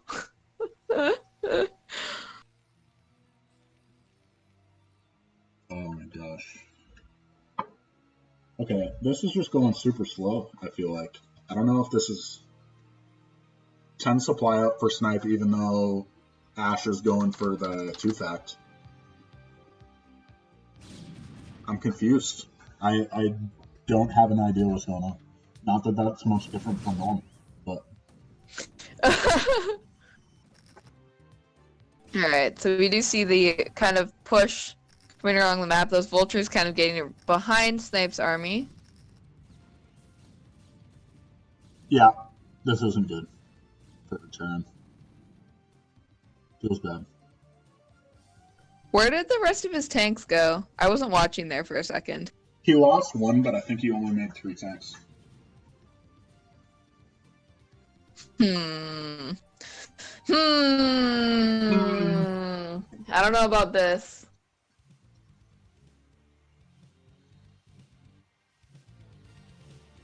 Me neither, Strom. And Snipe getting a 3rd base at around the same time that Thrive gets his natural yet again. Not ideal. Alright, looks like Thrive is planning on coming out with a... Is he gonna come out with another push there? I think he's going to. He does seem to like these like 3 or 4 tank little pushes on the map. Okay, that's an early start date. If this game goes on long enough, I'm pretty sure we're going to see carriers. Carriers? I'm into it. I want to see Snipe go carriers. We've been waiting for this, folks. I will tell you some insider information. I did see on our team channel right before this, Snipe talking about going carriers on this map. If he hadn't as long as he had won the best of the 9 by the time he got here. Okay. But he didn't sound very confident in his carriers, so I guess we will see what happens. We will find out. Going for the 3 factories yet again.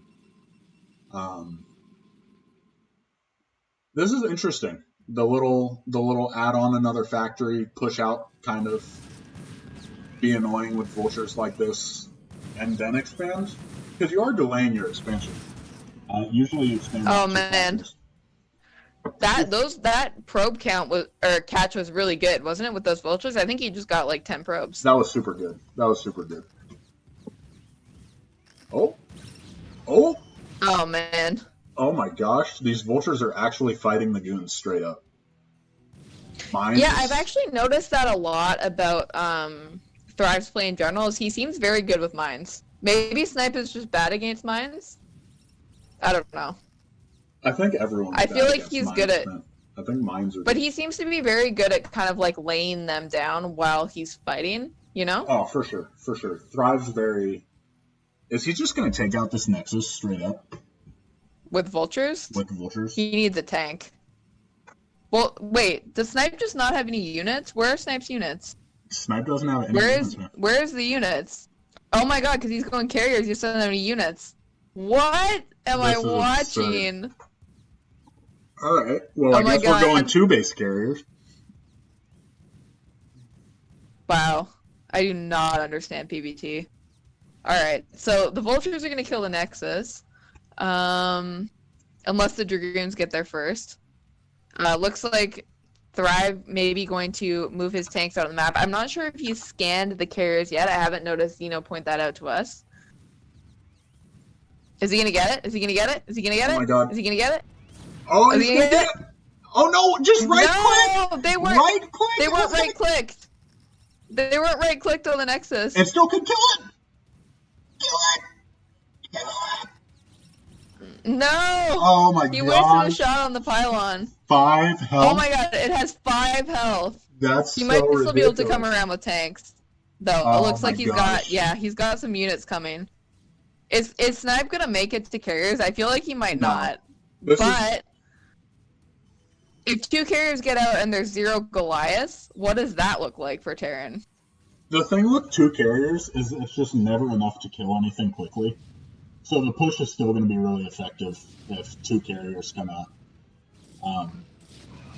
If it was something like Snipe had 4, if Snipe had like 4 right now, then maybe he would be able to hold it in time. But the way it is, he's just going to lose this natural, and then. I mean, I guess you could stay in. I guess you could stay in the game on 1 base and hope the carriers are overpowered, but I don't think it's a good idea. Man, you're right. These interceptors look like they're doing very little damage here. Just like a lot of tanks out for Thrive. I guess as soon as we get like... Man, he only has 1... Why does he only have the 1 carrier out? I have no idea. It's funny too because he doesn't have the interceptor upgrade. Really, if I was Snipe, I would just make a scout right now and then call it a GG after that. Just call it a day. Right, because Terran just macros Goliaths now and he's fine, right? Yeah, like he macros Goliath and then wins easily because you're never going to have a big enough ground army to contest whatever unit he decides to make. Like, he could make Marines right now and probably win the game. Right, wasn't there that thing going around about how you can counter counter carriers with Marine Medic? Oh yeah, like, wasn't that a thing? The classic 3-3 bio switch from Funny Banana Man. Oh my god. You just throw back to last year. 3-3 upgrades on your Marines just in case they go for carriers. And then you have to scan it in time and then build 7 barracks. It's easy, guys. God. TVP easy matchup. Just go for the bio switch. Right. So Snipe is, I think, going to be on 4 carriers soon-ish. He did have quite an amount of money banked there. Does seem like he's not super comfortable with this build in general. Or maybe just like wasn't expecting to be two-facted into it, and it kind of threw him off a little bit. Yeah, to be honest, I don't know if two-fact is, like, if carriers or the response to two-fact is good, but I don't know anything about this matchup, so what does that say? Right. I don't even know what's happening in this fight currently, so. Goliath's just going to come Looks like a lot of Goliaths. Yeah.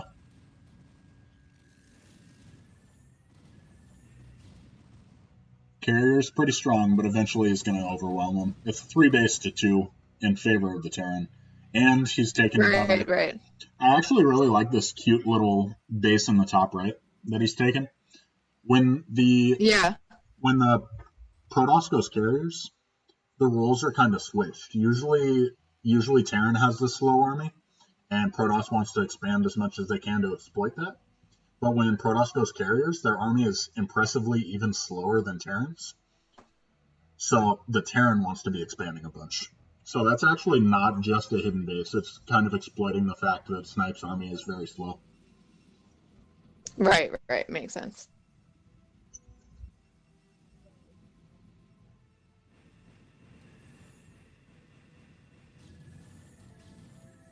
I feel like Clone Pro just wants to kill him. Yeah, he just wants to end this game. He really wishes that he could kill him. Hopefully, I hope he doesn't throw it because of that. I think this, knock on wood, caster cursed me super hard, but I think this game is pretty unthrowable. Unthrowable? I think this game from the man who played the Game of Throws. Very true.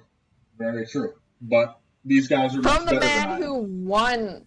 Wait, did you win the Game of Throws, or did Fox Bet win? I'm the king of throws because I lost. Unthrowable. Game deemed unthrowable from the man who lost the Game of Throws. I don't even know if that, doesn't that make it a legitimate claim? Okay, the Game of Throws was never 5-2 for Terran. I just want to throw that out there. He doesn't have the bases mining. I guess he can't ever go anywhere with his carriers, though, because he's just going to die.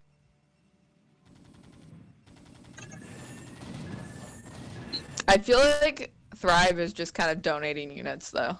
I mean, I guess he's 10 supply up. But, oh my god, the Zealots are still slow, and we're 16 minutes into the game. Yeah, that's something about carriers, is that you skip the Citadel to get carriers faster. So Zealot speed just kind of wrecks you. They're actually even, actually, Terran just shot up in supply. Hopefully he's not going to supply block himself here. No! I don't like watching these units just, walk into Protoss. It makes me sad. Imagine if somehow Snipe won this game with... Imagine the balance wine from Team Liquid. That would be pretty legendary stuff. Alright, it does look like we might be cleaning up the Interceptors and the Dragoons here. So maybe Thrive can just go and deny this third base. Snipe looking pretty broke at 71 minerals. And not mining from this third base yet. Yeah, and I guess at this numbers, he's just using the Goliaths to pick off the Interceptors. Yeah, exactly, because the Interceptors do cost money. So if Snipe's not able to secure this third base, eventually he's just not going to be able to attack. Alright, so he does manage to clean that up. Looks like Snipe is going to be taking a third base. Terran up about 20-30 supply right now, and his 4th and 5th base are going to be kicking in soon, so hopefully he can add some more factories. These games just seem to go on so long, even when one player looks to be dead. I don't know about this matchup, least. That's PvT for you. Anything involving Terran. That is why I have the fast GG trigger. I'm just like, you know what? I'm not trying to play this game for 20 more minutes. Let's just get out of here. Let's go home. What do you think that Thrive should do to get Snipe out of the game? Should he go nukes or something? I think he needs to mass up enough Goliaths to kill these carriers and stop bleeding units. I know you were looking for an unserious answer, but I gave you a serious one, sorry. Rip Strom. That's super funny because he's 40 supply ahead, but I feel like it's all in workers. That's really true. I guess I didn't even think about it because I was like, I feel like he has no army for how ahead he is in supply. I feel like he has no army, but I guess the reason he has no army is because he just has workers. Like, I feel like he's just donating. He's donated enough units now that I feel like Snipe could actually get back in the game. We'll find out. Like, he Carrier's needs to pretty stop strong. donating units. It's making me sad. He needs to continue Zerg getting player? upgrades as well. Like, upgrades are super important against carriers. There's certain breakpoints where if you hit them, Goliaths are really good against carriers, and if you don't have them, Goliaths are garbage against carriers. Right. So we do see that Clone is sitting on 1-1 right now. So hopefully he's going double armory. Looks like he is macroing out a round of Goliaths. Kind of still just losing units. Oh, we do see one Wraith. He's going cloaked Wraith. That's There was an observer there, though. So. Single cloaked Wraith. I'm dead.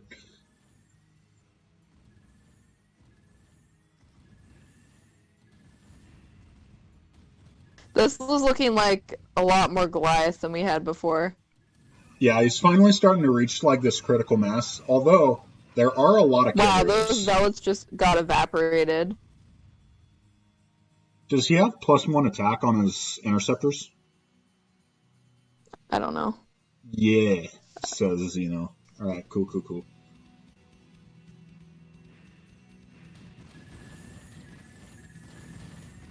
Yeah. Alright. We do see both players floating a lot of money now. Terran's still about 40 supply ahead. And this is actually really good from Thrive. Like, when he's ahead, he's just taking every single base on the map. Because there's nothing Snipe can do to contest it. Especially not when he's like just here and he keeps attacking with units, because Snipe just doesn't have any units. So Exactly.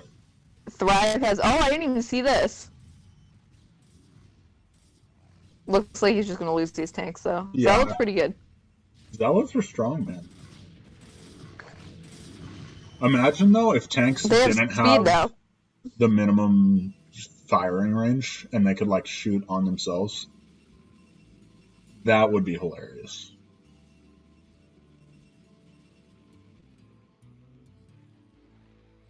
Alright, we do see that Terran has 222 now. Does he just have 6 carriers? Is that the number? Yeah, 6 carriers. One of them's almost dead, actually. Yeah, this... Oh! The Cloaked Wraith managing to kill a carrier. This is the thing with carriers, is that they're super hard to actually kill. Their range is so long that you can kind of run them away on cliffs whenever you want. And so it makes it... If you want to stay in the game like this, you can definitely stay in the game for a long time. When I've gotten frustrated before, I've just like masked carriers and stayed on one base and been like, alright, bleed me out. I dare you to make me kill all my interceptors and rebuild them until my bank is gone. That sounds like something you would do. Yeah, it was pretty... The salt is real. The salt is real. Looks like Thrive is actually targeting carriers here, just kind of ignoring the interceptors. Looks like he is going to go for a push on the third base. We'll see if the carriers come back and try and stop this. We do see Thrive is almost maxed. But kind of like you were saying before, he does have a lot of SCVs on the map right now at like 6 bases. 5 bases with SCVs. Right. He still definitely should have enough units to take on this army. And like after Snipe loses this 4th base, he should pretty much just tap out. But definitely army not as big as it could be because of all these bases that he's taken. Right. He does have lots of money though because of that. Snipe also has lots of money, but I think it's more of a macro thing than an economy thing, because obviously he didn't have a natural or a third base for a really long time. We see another macro round of Goliaths coming up. Kind of siege this 12 o'clock location. Make sure those carriers can't get on top of the tanks. Yeah. I actually don't really see Snipe targeting... He's kind of targeting Goliaths. He's not targeting tanks in these fights. Although I guess it doesn't really matter at this point. Yeah, it really depends on how many Goliaths they have. Like, if they only have a small number and you can GG is called. Alright. Alright. So we are gonna get Snipe on a interview shortly. Thank you to everyone that stayed in it. Wild series, we got wraiths, we got medics, we got carriers, we got all the units in this series. We got Archons. We got Mass Archon. We got Mass Archons, that's true. We got Proxy DTs. What more could you ask for, really? Oh, I put the wrong score up. Of course you did. Alright, so we do have our end of score, or end of series score here for you guys. It was 6-3 in favor of NASB captain Snipe and head admin of CPL, supposed tier 1 Protoss player versus Thrive, our tier 0 Terran player. And we will have to talk to Snipe about his, sandbagging in his own tournament here. We get him on voice. Yeah, got him in here in just a second.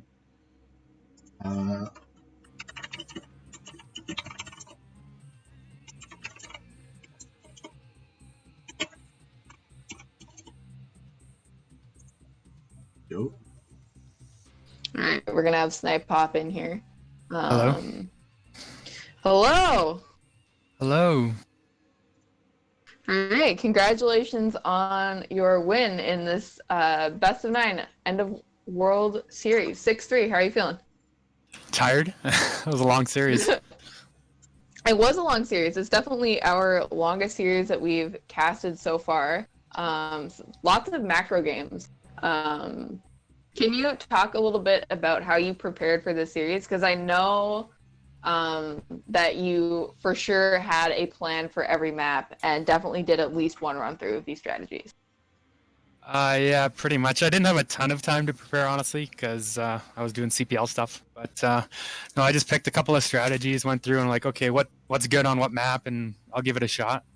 I ran through a bunch of games with Zeno beforehand last night, thanks to Zeno, the awesome observer.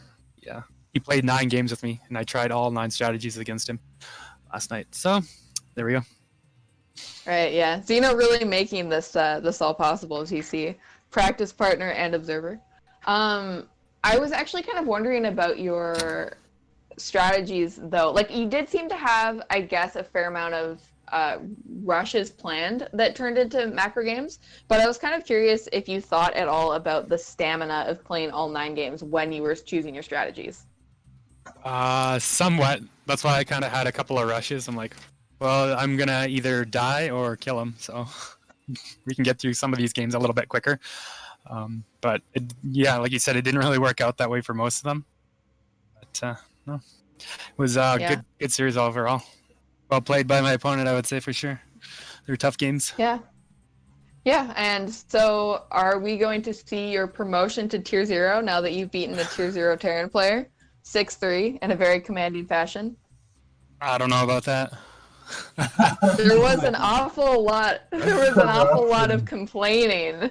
Corruption. There was an awful lot of complaining before this matchup and saying that there was no way that you could handle this opponent, and you seem to have handled him just fine. So, what is with the sandbagging? I don't know if it's any sandbagging per se, but no. I mean, my practice games last night didn't go very well. I think I won, but yeah, I don't know. All right. Well, it was very nice to have you play in the show match. Thank you so much for taking the time to play the series. I Thanks very for much having me. appreciate it. No, thanks for having me. It was a lot of fun. First show match I've ever been involved in, so I always thought it'd be cool to play in one. So now I finally got to. All right. Did you have anything else to say, Least? I just gotta know. This isn't really for the cast. This is just for my own selfish reasons. What was your reaction when he stole your gas? I was like, "What is this?" Oh, I've never had this happen. So I was like, "Okay, well, I guess I'll just make a couple zealots and expand." Like when I scouted him with the probe, I'm like, "Okay, his factory's not done yet, so I think I have time to get the expansion up before I start getting dragoons out." Right. My plan originally there, though, was to go 3-base carrier, and I'm not very usually a carrier user. But I didn't macro for so long, and he was able to kill like 2 of my bases. That next cut down to like 5 health. I was like, "Oh my god, I'm gonna be safest or what?" I know we were talking about that on the cast. We were like, he kept because he didn't have the vultures targeted on the Nexus, and we were like, "Oh my god, why isn't he targeting the Nexus?" It was so close. I mean, he got it anyway, but yeah. Well, What made you choose the proxy DT build for Taucross specifically? well, I wanted to do it early in the series, and it's a flat map, so I mean, good for Nat Gate into DTs. I just thought like I could proxy at the 3rd base, and it's pretty close and very unlikely to be scouted there as well. So Right. That makes sense. We also saw you go Zealot first or forward gate into Zealot almost every game. We were kind of just curious about how you feel about that build versus just skipping the Zealot. Like why you opted to go for that so many games. it's usually what I do is Zealot first. I mean, I can scout with the Zealot. It saves me having to scout with a probe. I mean, I do the probe scout every once in a while, depending on strategies and stuff too. But it also gives me an extra unit to help defend if there's some kind of early aggression, or if there's like a BBS or something. I have that extra Zealot, and it doesn't slow my Dragoon down any. Basically cutting probes though for it. So just a style thing, I suppose. Style thing. All right. Well, it was really great having you. Thanks for putting up a good show. Yeah, thanks for having me. And thank you for all the work that you do on CPL.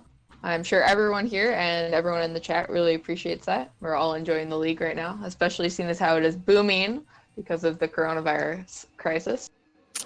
Yeah, small little victory in there or something maybe in these dark times. Yeah. All right. All right. Well, GG's, man. Yeah, thanks for playing. Well played. GG's. Thanks again. I think that is going to be it for us. Just one sec. So we are. This was our 3rd Apocalypse Showmatch series. So we've had 2 so far. One of them was Art of Turtle versus IRK Father, and the second one was IRK Age versus VT George. We are planning on doing more of these guys. We have a IRK Yenta versus 911 PVZ planned for Saturday, and I have talked to a couple other players, but I don't have any other matchups set yet. So hopefully we're going to have some more of these. Please let me know if you want to play in one or if you have any matchups that you'd like to see, and we will endeavor to make that work, I guess. Yeah, this has been fun. And thank you so much. Shout out to Xeno again for Xenar Games. All right. And that now will be it for us. From everybody here at CPL Studios, thank you for watching. Good night.